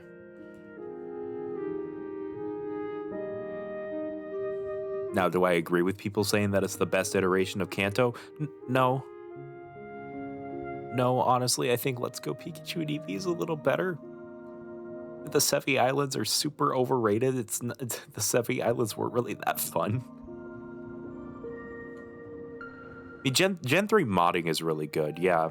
I don't know what it is about Gen 3 specifically, but that's like where all like ROM hacks come from.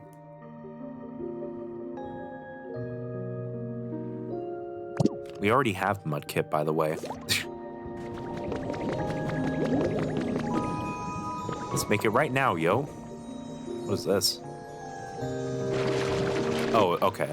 It's like one of those rippling things, but just in the middle of the water. Hot take, baby Pokemon are okay.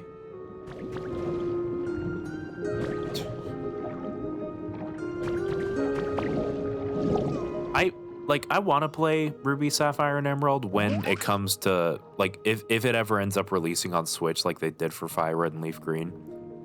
But that's just so I can try and get the Pokedex done, because I think that would be cool, even though Gen 3 Pokedex is like one of the most insufferable things of all time.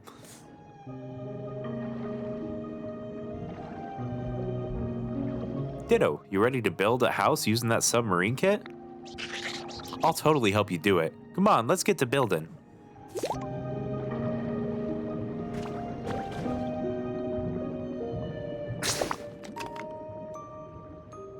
The special physical split is fucked. The movesets are so pick and choose for some mods, and it's pathetic how this is their third time around in Pokemon. They did it fix the biggest problems. Ultimately, I firmly believe that there is no reason to try out the Gen 3 versions of game, because legit any other version is better. See, yeah, honestly, I had the moveset issue you mentioned. I had that issue when playing Leaf Green, that I had to, like, I was coordinating my team, like, before starting it, because I thought that would be fun, you know? And I found out that, for one thing, I found out that Bulbasaur's moveset is kind of garbage. But I really like Bulbasaur, so I still ended up using it anyway. And,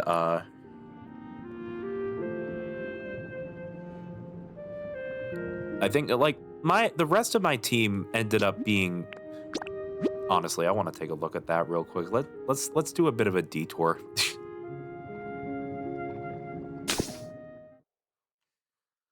We're gonna check the status of my Pokemon Leaf Green save here real quick, because I honestly don't remember my final team. An ad break showed up as soon as I switched. That's lame.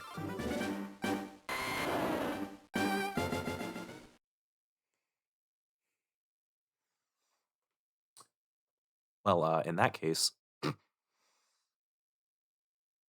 I think I'm just gonna pull up. I'm gonna pull up the leaf green overlay, but I'm gonna have to fix something on it real quick. So I think I'm gonna put up the break card here real quick anyway, if I can find it. There it is.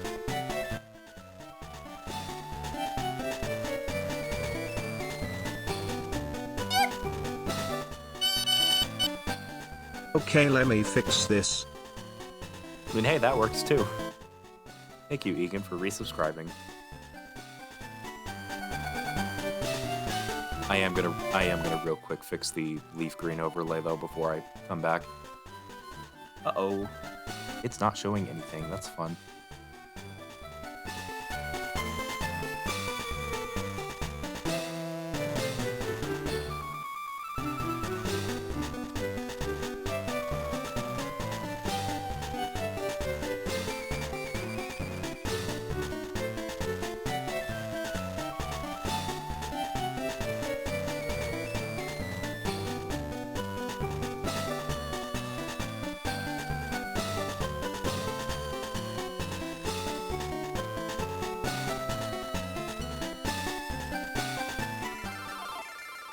Okay.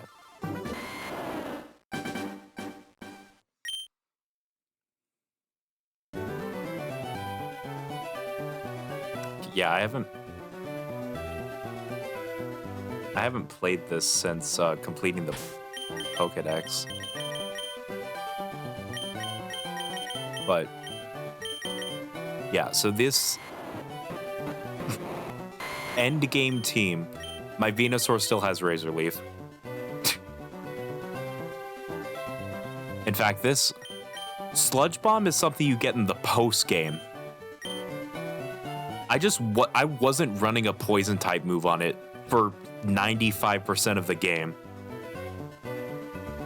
Honestly, I think the best move it had for a bit was Double Edge because for some reason my Venusaur stat spread ended up being this.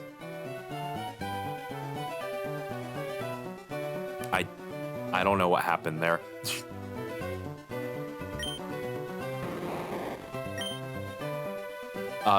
This Mr. Mime here is really good.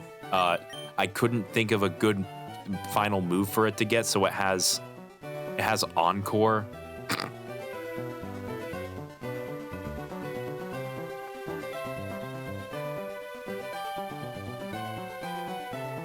Well, hello, Princess Allies.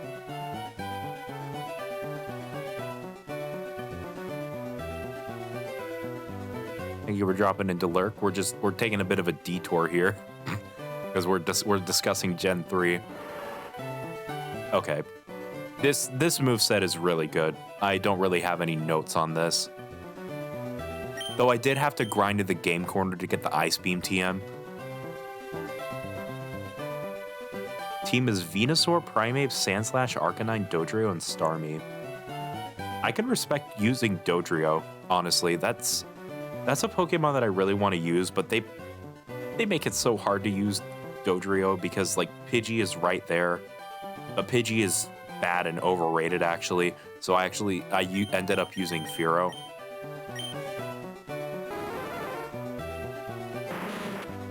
I think my Fearow has a really good moveset. Yeah. Shoutouts John Fearow.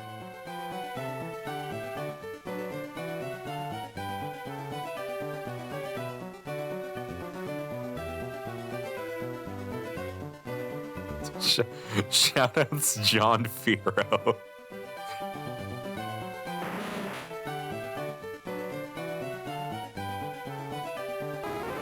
Yeah, pretty solid moveset. Though Fly in this game has really low base power. Like, that's disgusting for 95 accuracy.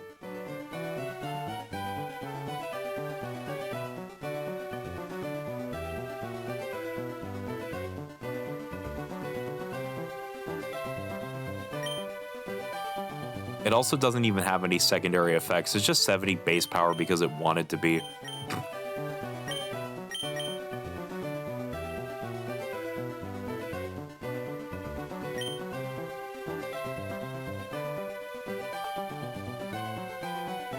Yeah, so EXP is also another like point of contention. I think the modern EXP system works. I think the reason why people complain about it so much is that Gen 6 didn't balance it very well, but that was their first attempt at something like that. I think the later games balance the shared experience a lot better. Like, I think Ultra Sun and Ultra Moon is genuinely a pretty difficult game even with EXP share on. Yeah, Gen 6 wasn't balanced in general. This is also true.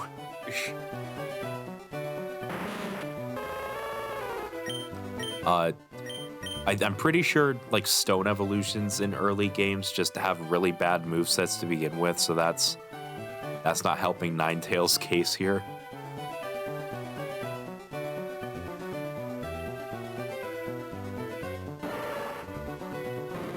But yeah, that's my moveset, or like my Pokemon's moveset.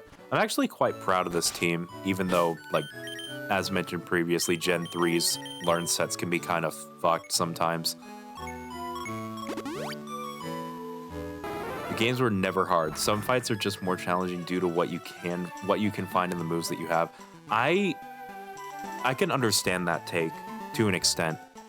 Like, I think the whole firmly believe we were just kids and stupid is definitely a great way to look at it. But I think the older games do have more skill checks than a lot of the newer games. Stuff like Whitney's Miltank and Johto, that one fight under the bridge in Hoenn, which I think is easier in Aura, so maybe it's not relevant there. Ultra Necrozma is a really tough fight too. To be fair though, that Pokemon has a base stat total of 754 and it has a Omni boost. I still haven't finished Legends Arceus, so I don't know how difficult Volo is. I feel terrible for saying that I never finished Legends Arceus. I don't remember where I am. I think I got to a point where I was doing research tasks so much that I overleveled my team, even though my team is only like 3 or 4 Pokemon.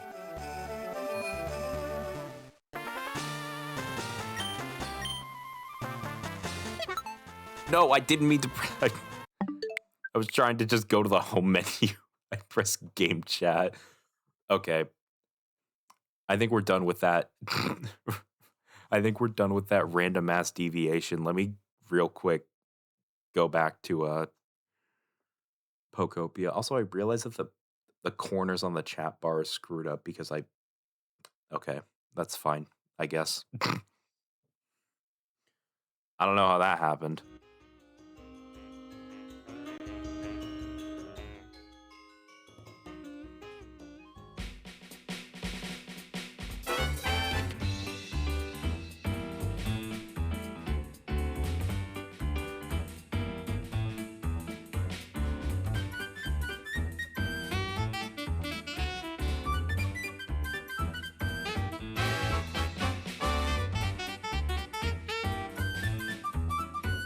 Yeah, the thing with Pokemon difficulty is that the games are so open-ended that I think, honestly, yeah, it is just tied to the resources, really, if anything.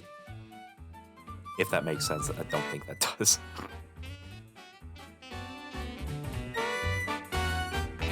Like, you know what could make Black and White 2 way easier? You could connect to Pokemon Dream Radar and get yourself a Dialga at level 5. Because that's something you can just do.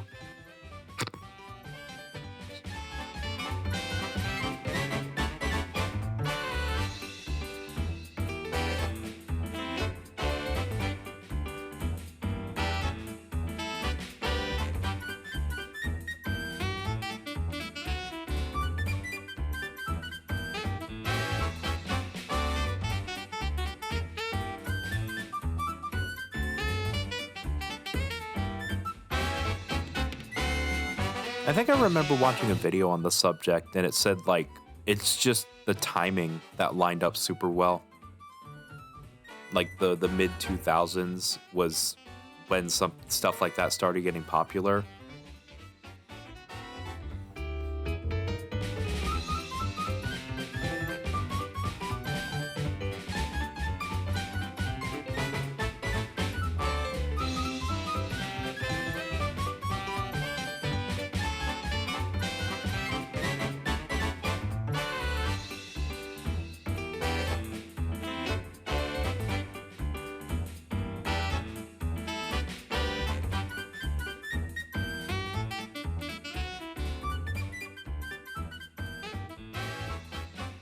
Okay.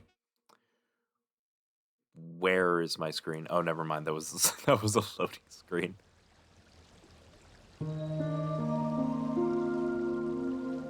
Anyway, back to Pokopia. Yeah, that was a fun tangent, but let's get back to Pokopia.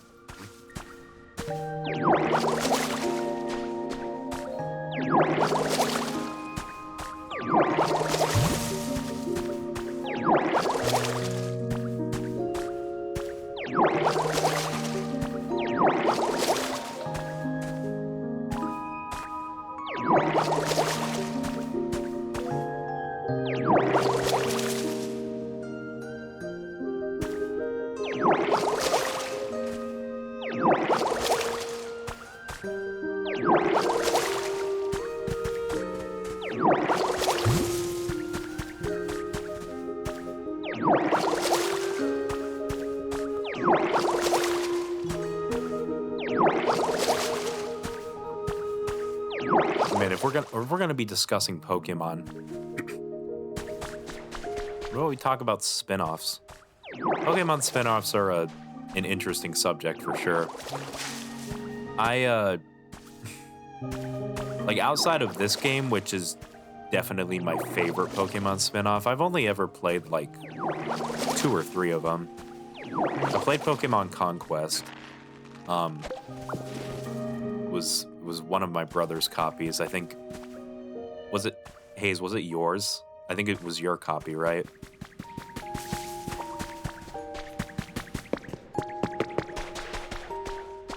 And then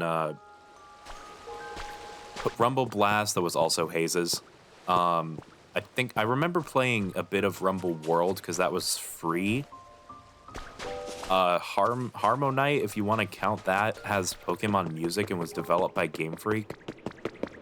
It's not really a Pokemon spin-off, but I wanted a reason to bring up Harmonite.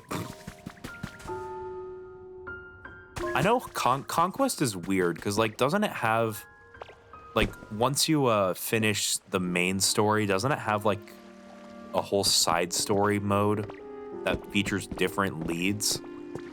I remember something like that being the case. Yeah. And then, I played Pokemon Ranger, Shadows of Almia. I don't remember whose copy that was, but we did have that. And then, I think that's it, honestly. Unless if you want to count, like, the mobile games. I played a bit of Pokemon Shuffle. I haven't played Pokemon Go all that much. When it was super popular, my phone was too old to even support it, so I couldn't really get into the hype. By the time I did get a phone that was capable of running it, the game had stopped being like a global phenomenon. I think the most I played Pokemon Go was to get Meltan for Pokemon Let's Go. So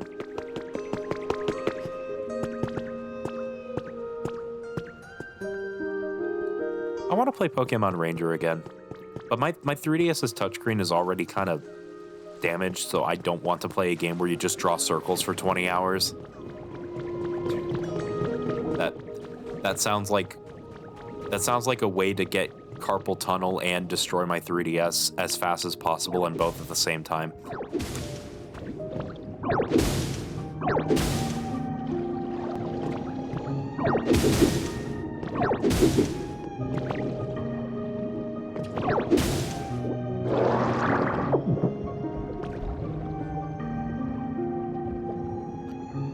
In order to truly beat the game, you have to beat all 17 main Warlord stories. Those tend to be locked behind minor Warlord stories. Interesting. 17. Does that mean there's like... I assume there's like each Warlord that specializes in a specific type? I think like the protagonist is probably just normal because Eevee. Or do they not count for the sake of the 17 main Warlords?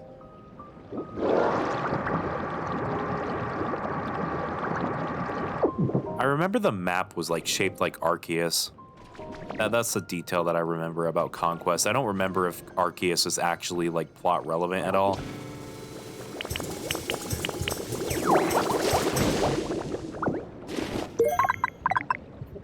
This is a new type of relic. Hang on. Hello there. How goes it? Oh, so you found a lost relic, have you? I'd love nothing more than to appraise it for you right now, but I'm afraid I'm not fit for the watery depths.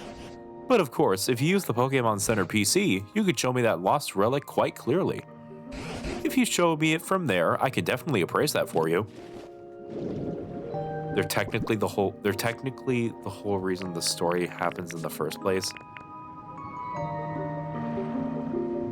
As legends say that uniting the kingdoms causes Arceus to appear.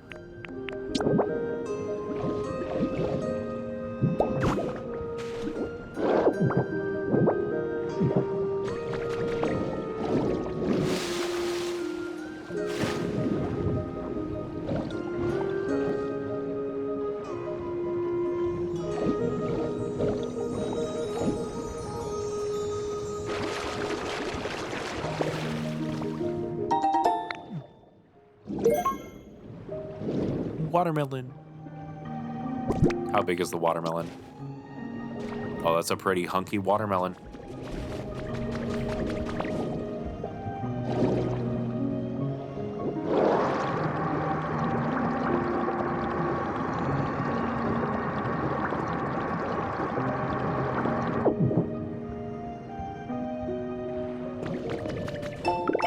I remember playing the demo for the WiiWare Pokemon Rumble.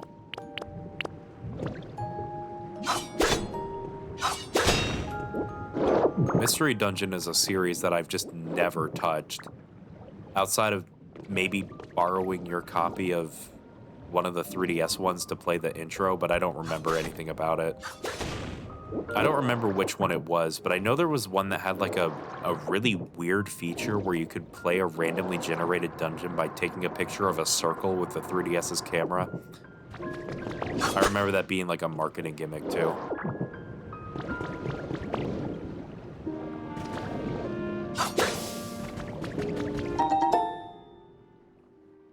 $50 buoyant blocks. Handy for keeping things afloat or building structures on or in the water. That's the bad one.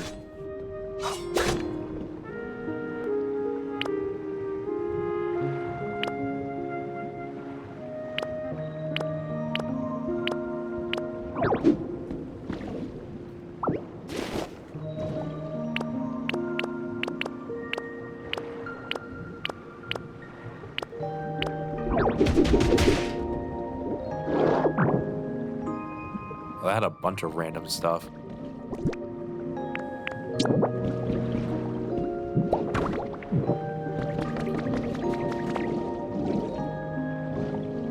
I think, like, I want to say Explorers of Sky is seen as, like, the best one. Oh, excuse me. No, it's one thing I'm surprised I never hear anyone talk about.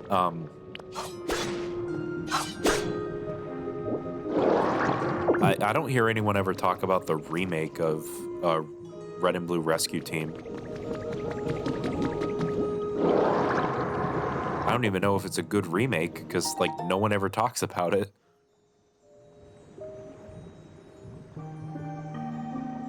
A 100 Lampions.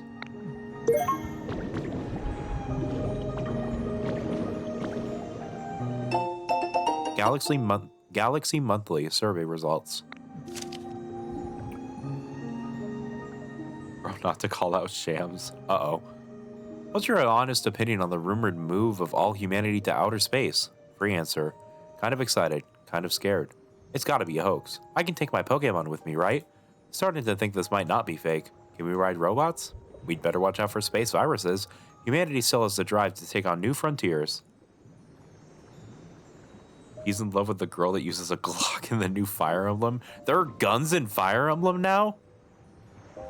What the fuck did I miss? What I didn't watch the Fire Emblem Direct. What kind of things did I miss? Ugh. There is now.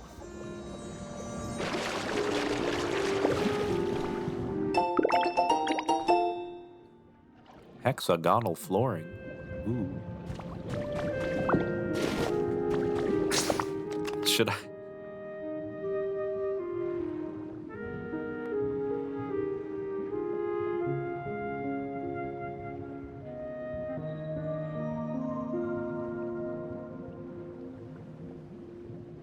I'm just gonna look up girl that uses a Glock in the new Fire Emblem and see if I...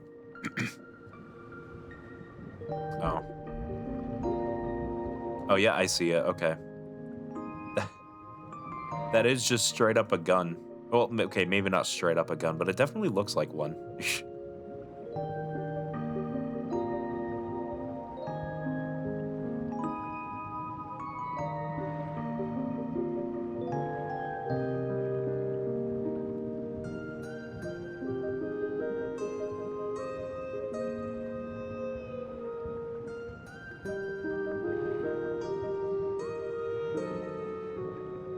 I don't think that was the right image. Hang on.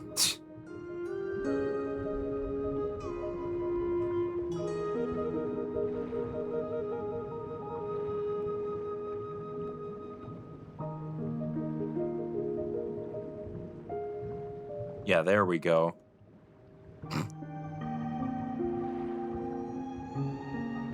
Yeah, that's her name, it looks like. And how do you pronounce that? Antwalia? I don't know.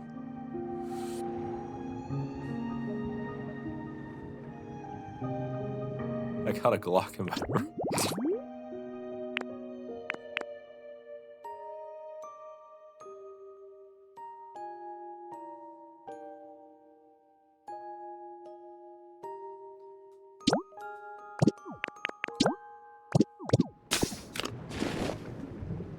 "17 shots, no 38.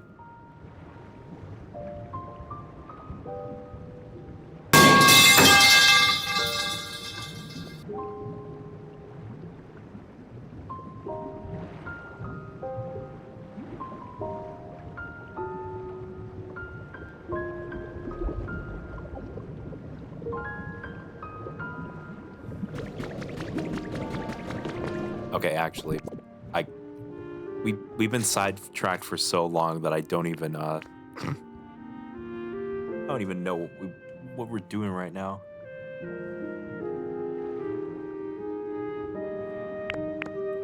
I haven't played Fire Emblem, so I can't say I have a favorite or least favorite character, but no, that's where my sentence is going to end. I don't want to say anything because I don't know the characters enough.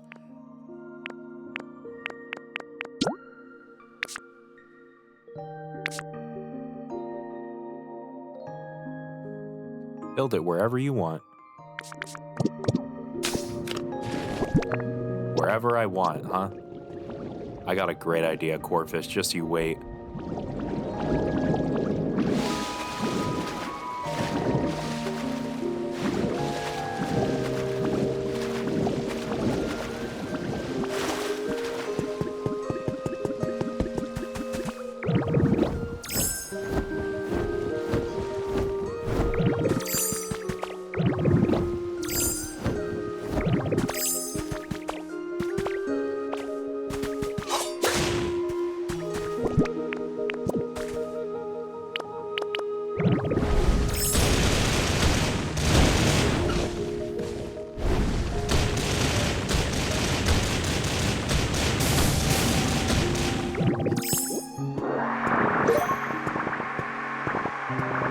I think Painty's quoting a song.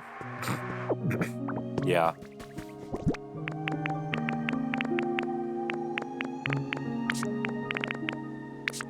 Okay, Corfish, you're gonna love this.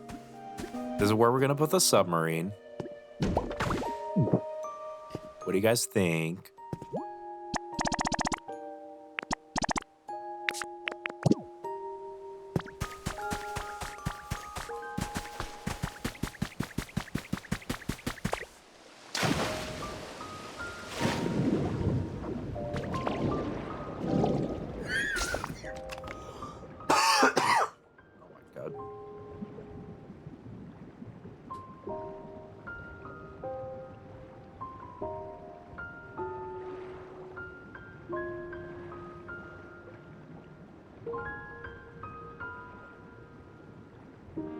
does Ditto's cry sound like again?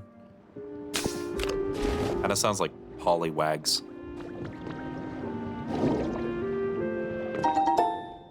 I'm not going to try and replicate a Pokemon cry. That sounds like a recipe for just, like, getting clipped.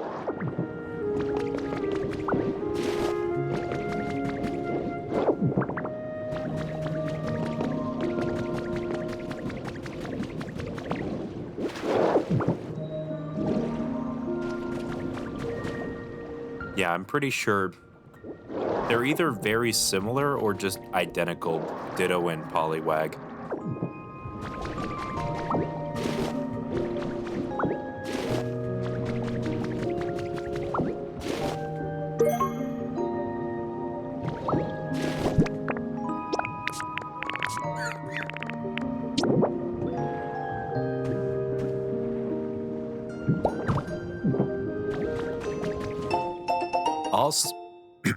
All Smiles update has been added to your human records.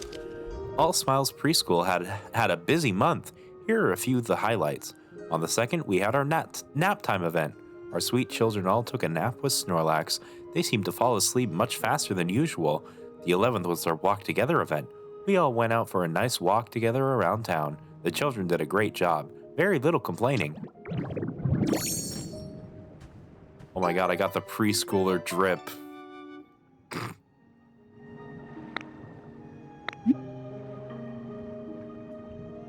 Yes. Hell yeah. I'm giggle maxing right now.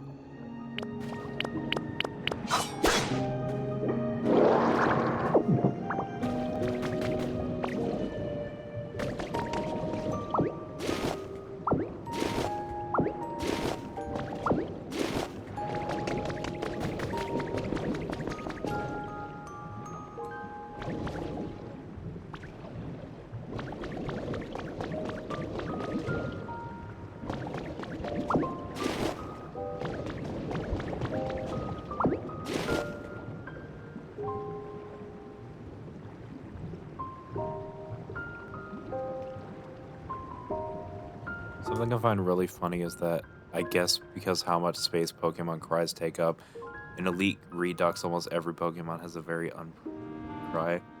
You'll just need a propeller hat and an oversized lollipop, then you'll do the job. There has to be a propeller hat in this game, right? I know, like, this game's mainly focused on themed outfits, but we need to joy max more. We just need to be that one dog image.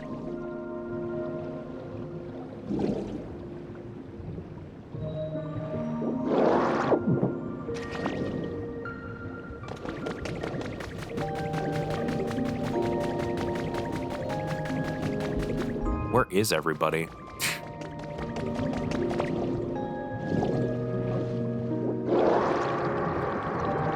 I say in a game that's about post-apocalypse.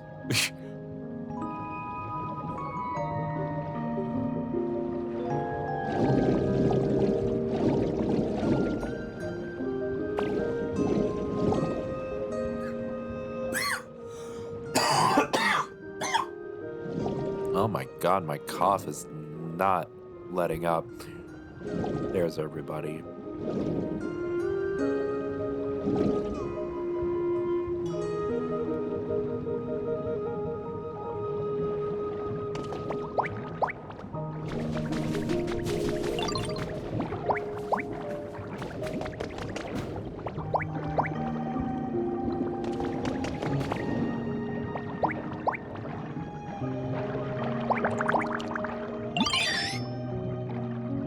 Oh, I accidentally completed a different... I mean, that works. Oh, you've gotten those plants some bubbles, have you, Ditto dear? Then allow me to help the little beauties grow. Off we go!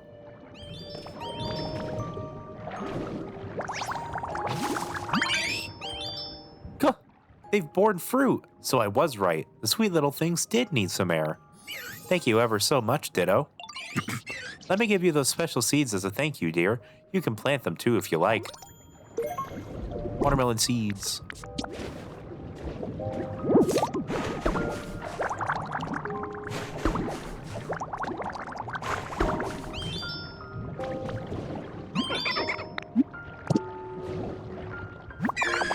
Ditto, sweetie. Do you mind if I gripe a little? What's wrong? Well, you see, I tried to eat some of the watermelon that grew in the field, but it was so tough and bitter. I hate to say it, but it really wasn't tasty at all. For some reason, I'd gotten into my head that it would be so much sweeter and juicier. It's such a shame. I don't think the rind is very yummy. Oh, I see. We should eat the middle, not the rind. That's my bright little Ditto. I don't suppose you know anyone who could chop through those tough watermelon rinds, do you, hun? Oh, just an example, I think this little darling would be great at this type of thing. You're gonna be Corfish?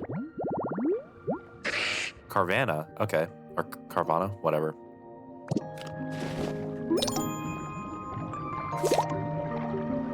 Oh wow, I wonder where I need to get Carvana. I think I ate watermelon rinds as a kid. I ate a lot of stuff that you aren't supposed to as part of a food, like as a kid. For example, does anyone remember like those, or I don't know, maybe you still get them, I don't know. Those like Baby Bell cheese wheels? I remember when I was younger, I thought the red like wax part was part of the food. Like it was a, like the cheese was just like a filling.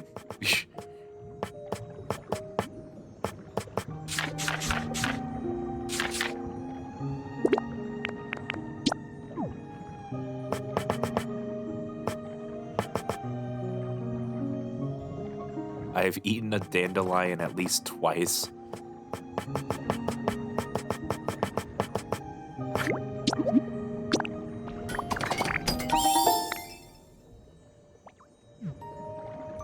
Need some netting. Let's go.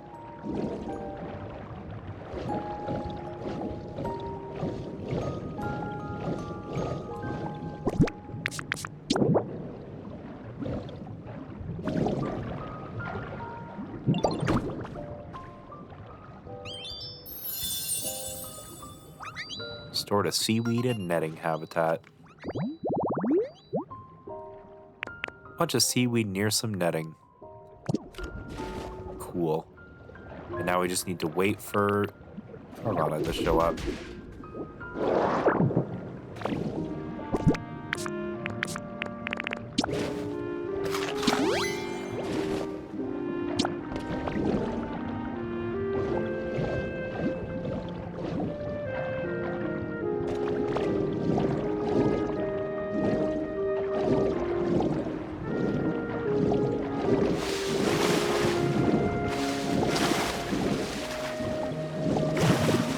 I really hope Corfish doesn't say anything about the fact that I put the submarine just on the surface.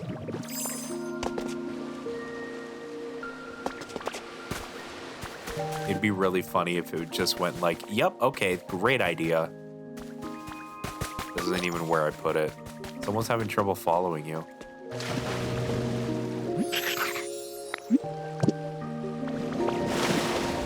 Wait, can Corfish not... Can Corfish not be on land?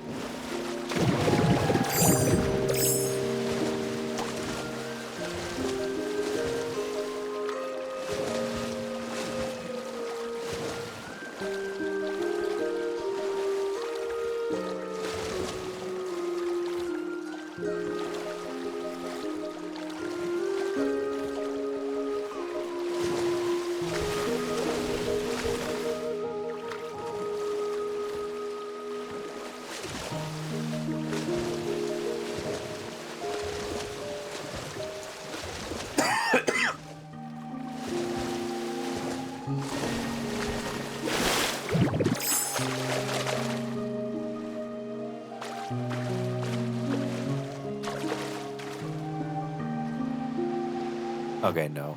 Corfish can be on land. I wonder why it was having trouble following me earlier then.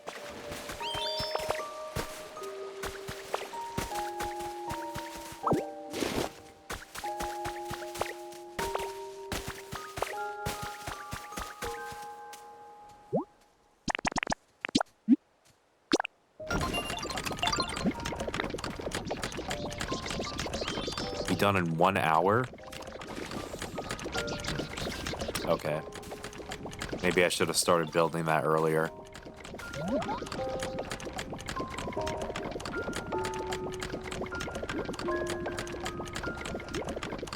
Hey, you know what this game has like 0 restriction of? It's really funny actually. It just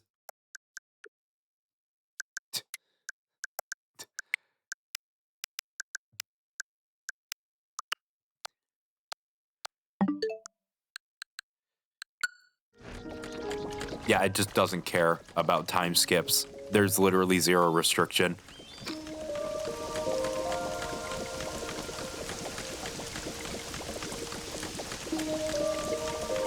In fact, I think for the rest of this, we're just gonna make it the daytime.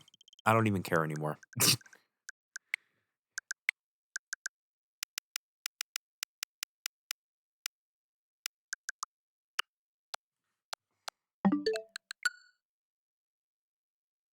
Oh, okay.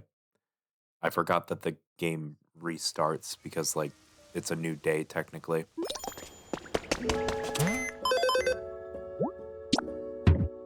I got an illegal Charmander stamp.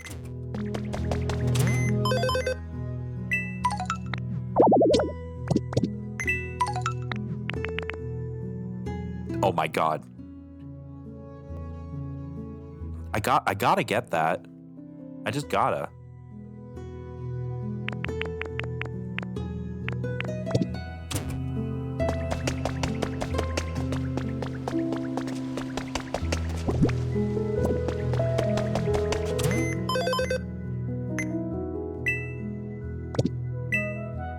I need to get 400 coins and fast.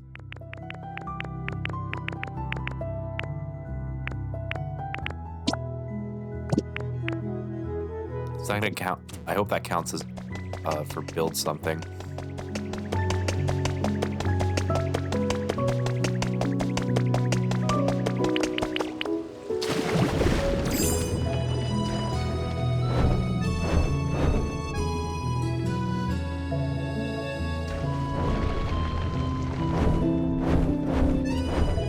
Hey, Carvana.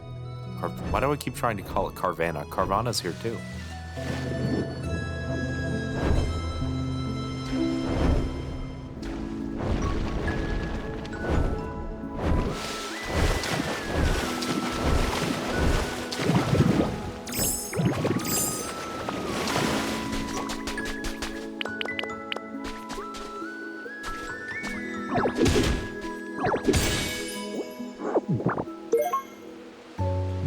Stow on side.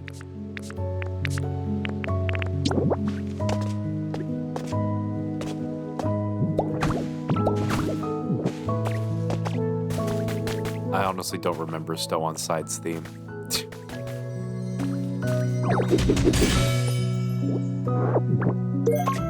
Lumio City, holy shit, that one's really good actually.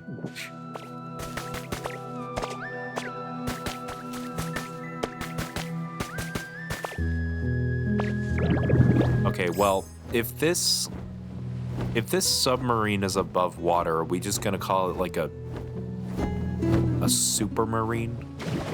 Like, super is the opposite of sub.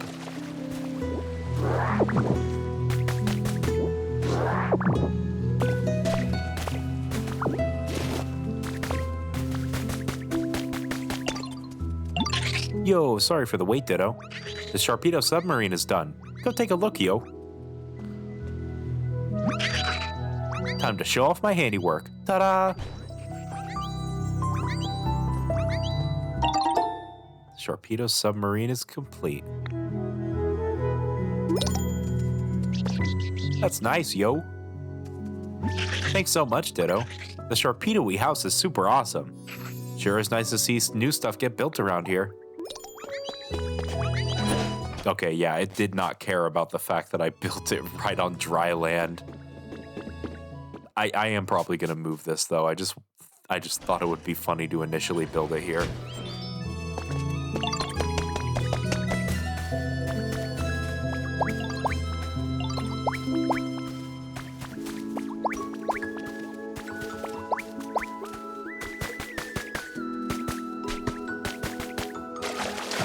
What is this about? Wait.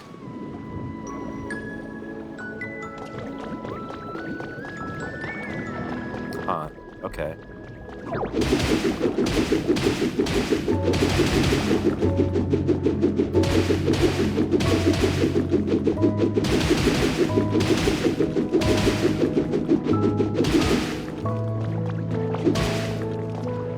Actually, if it's a submarine that isn't in the water, I guess it would be a dumb marine.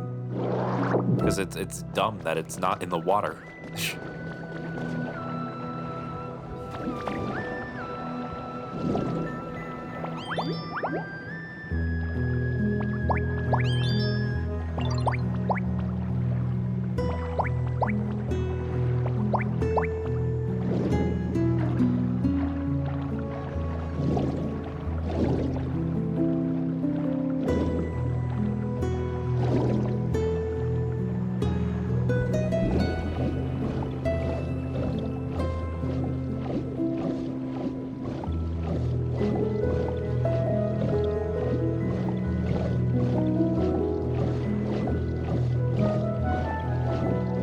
As I'm just like swimming around, I'm just getting a bunch of ideas. I really hope they come to fruition. Honestly, I think now that the DLC is released, I'm gonna start playing Pokopia again. Bubbly Basin will be stream exclusive for now, but I'm gonna start working on like the other towns. Oh, you'll need to light the way to see where you're going. Oh, there's more? That's really cool. I thought that was just gonna be an abyss that I couldn't go into. Saying like you can't go any further. But no, apparently there's more.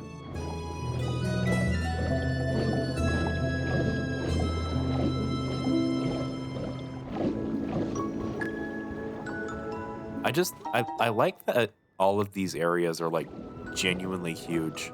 There's so much stuff. And the fact we're getting another one later on too. I hope we get a snowy area. That would be really nice for Pokopia to have.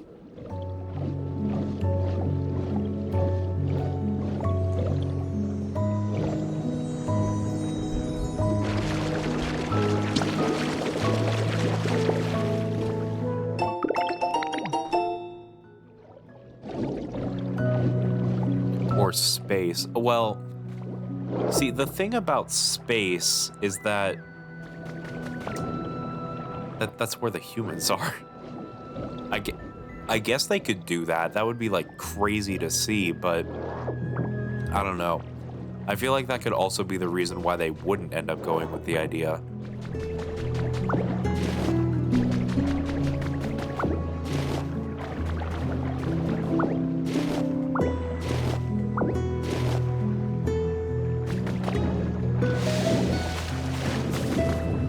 It would be cool to have like a true post-game area though, but I don't know. I have no idea how they would handle something like that. I just like the idea of a snowy area though. Hey, you better stay out of my home. Why'd they show up when I'm alone? My friends were here. We could wipe the seafloor with them. Wait, what? You just want to be my friend? Why didn't you say so? Friends are always welcome.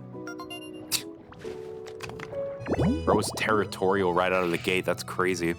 These Pokemon have sharp fangs and powerful jaws. Sailor avoid Carvana dens at all costs.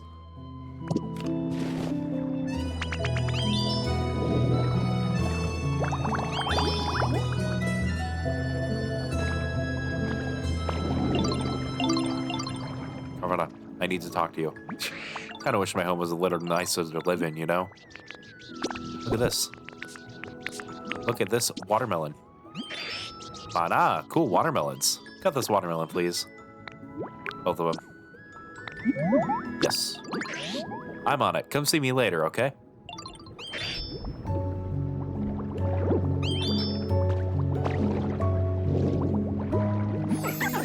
Did you know? Marini smells really good.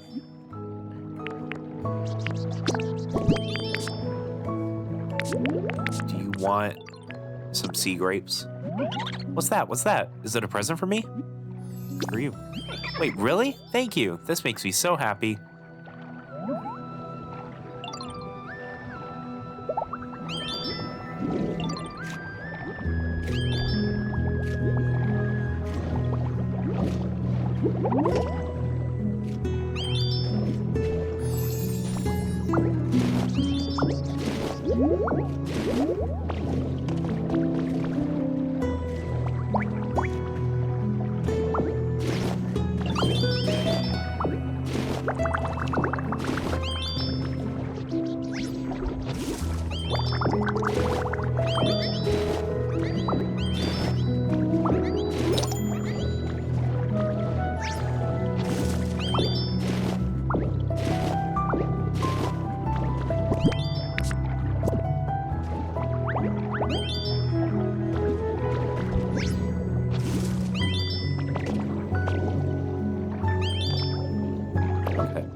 Oh my god.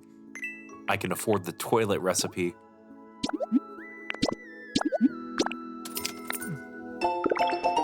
Hell yeah.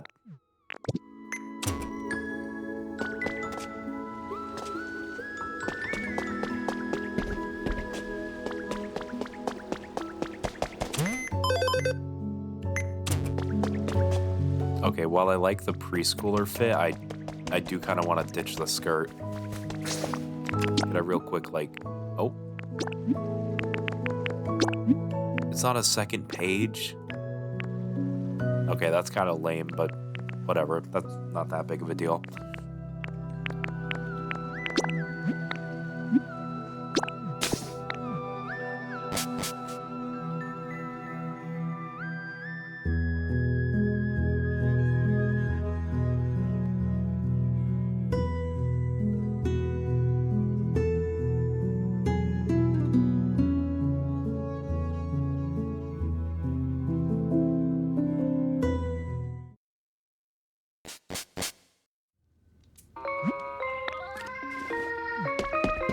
Oh, do I not have a mirror in this house?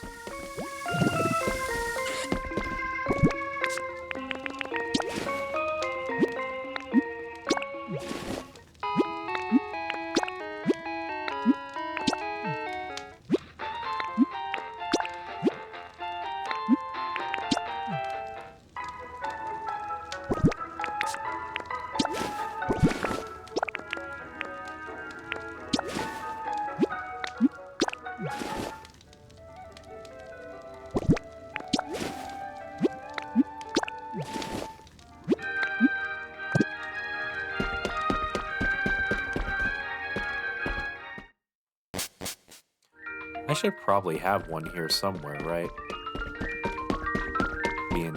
Is that in decoration?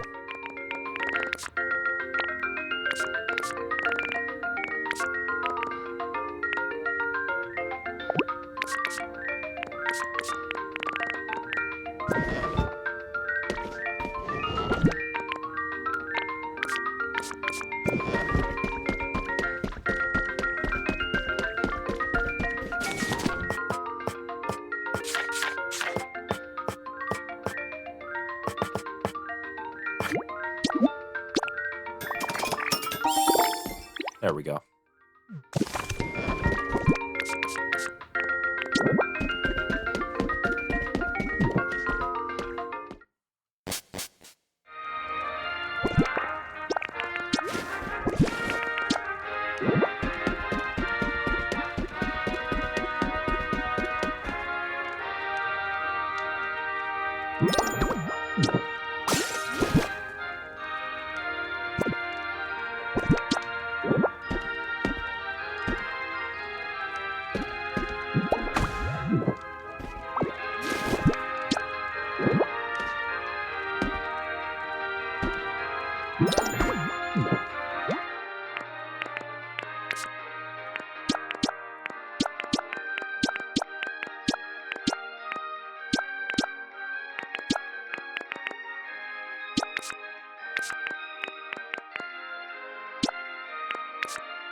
Oh, it's not a skirt. It just looked like it because of the, like, two pieces there.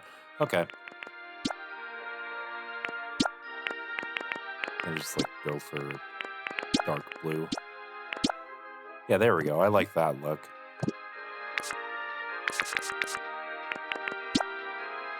Oh, there we go. I like the look of that. I pressed cancel. Cool. Oops.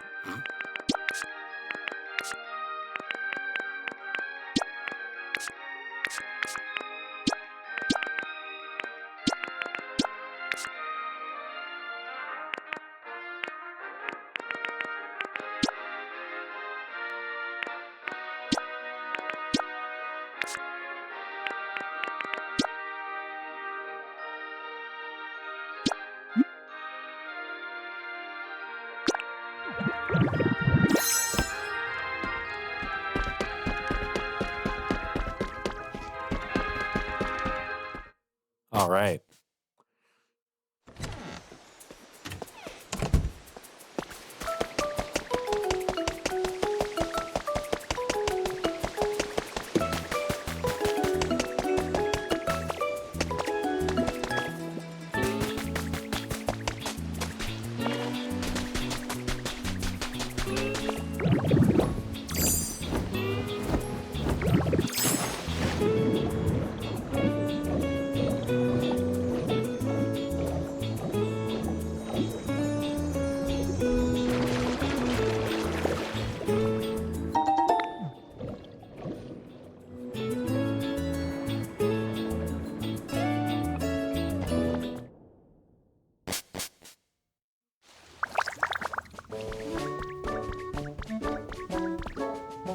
You know, why is this gate completely dry when both ends are submerged in water?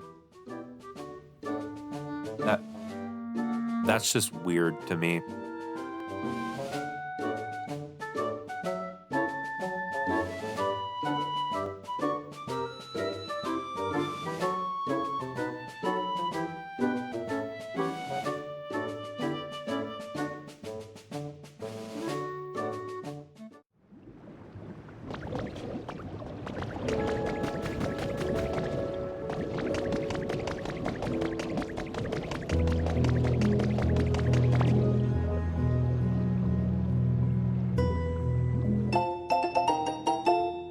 Comfy Living Volume 11. Let's go over some of this week's viral videos.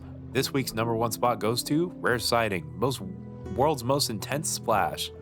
The video shows Gyarados using Splash over and over, and nothing happens? Or so we would think, until we notice the huge crater forming beneath it. A Splash specialist commented on this video, "That was not Splash, it was most likely Bounce. The Gyarados probably worked hard and learned the new move after evolving." I like how... I'm sorry, that last sentence is just really funny to me. I have no idea why.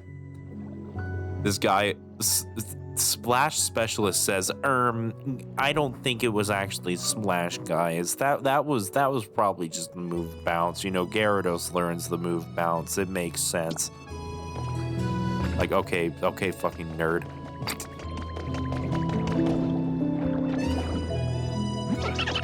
Hi, Ditto. Here, take this. It's to show what good friends we are. Thank you for always being so nice. Seeds? Seabed flower seeds. Okay. Are you done with the watermelon? Got your watermelon slices already? Thanks for waiting, Ditto. Hooray. Here you go, Corsola. It's getting nicer and nicer these days.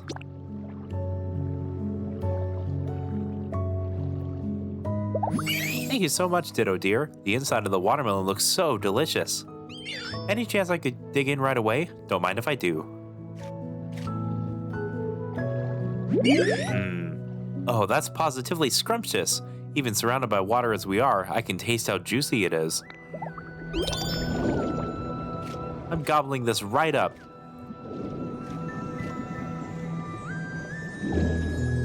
You know, my hope of a winter-themed, like, area, a snowy area, it's kind of, like, what the Kanto town be for that?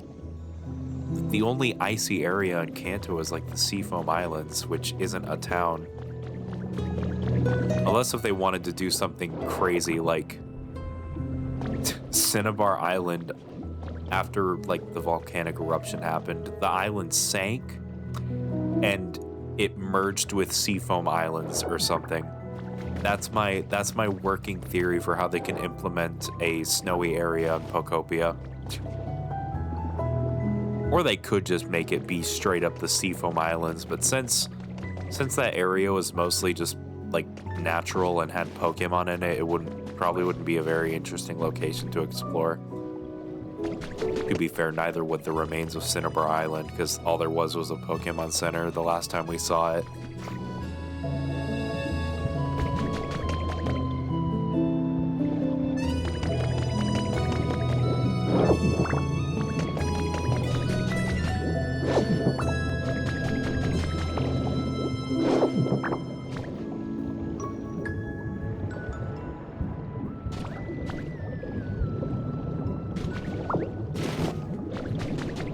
Whoa. This looks so cool.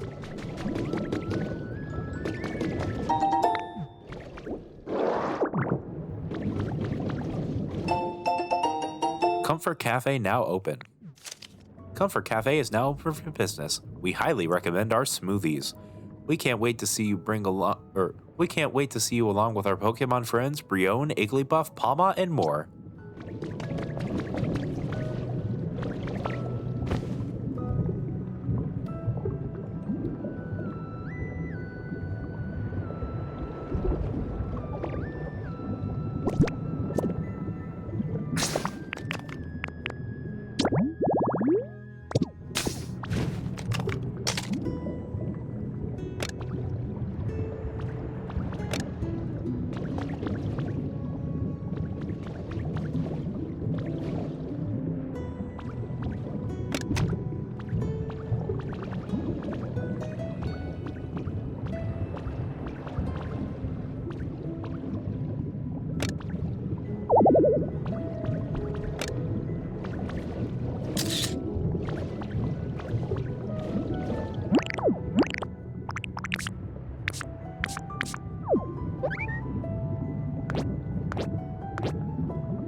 Vibrant, glossy tiling.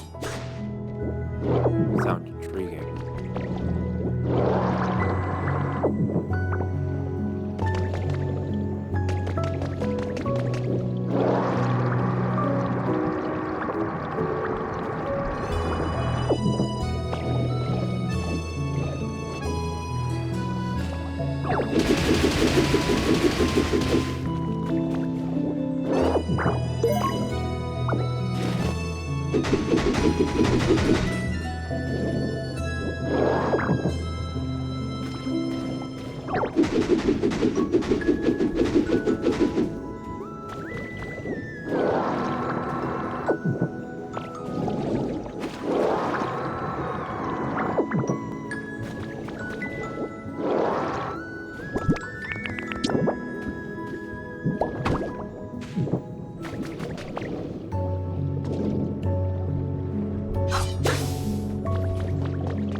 temporary home.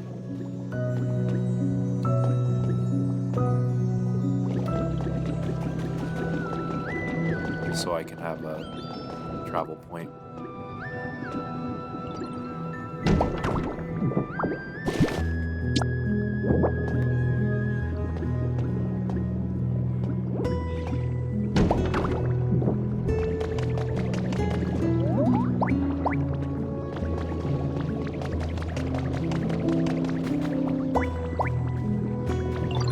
Where's poor fish?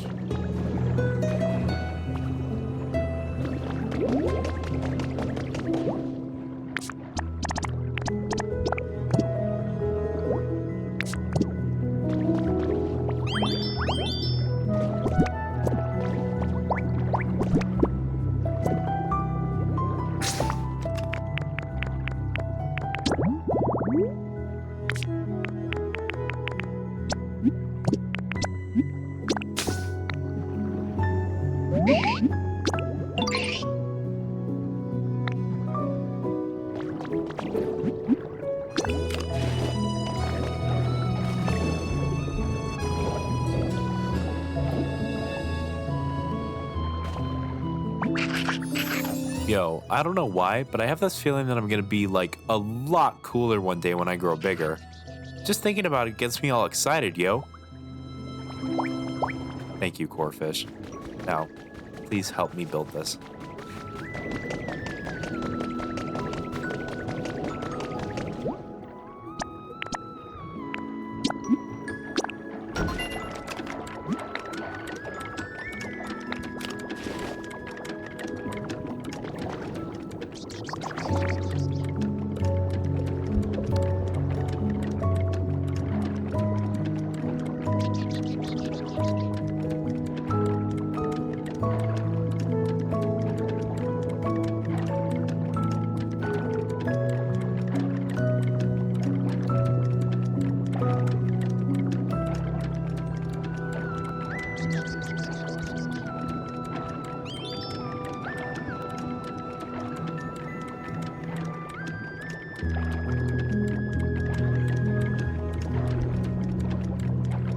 Okay. And with that, I think we are going to call it a night. I am tired. We got a good start on this. And yeah, we will be continuing this on Monday. So this will be our Monday and Tuesday game from now on until we finish it up. Which, I don't know if this, like, I don't know if this DLC is going to have, oops. I don't know if this DLC is going to have the same, like, story progression as the main areas, but I guess we'll see what happens. If not, we probably just, like, call it after a few streams and then move on to something else. But until then, I hope to see you guys on Saturday, or when we continue and maybe finish Splatoon Raiders. I hope you guys have a very good, whatever time zone it may be for you.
Okay, so this person we're rating, Jack the Nugget, it's their birthday today, so let's say happy birthday as our raid message.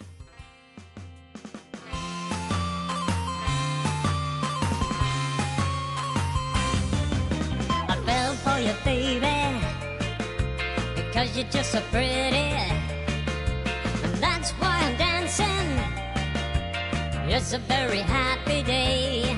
I feel good all the time. Oh, thank you, baby.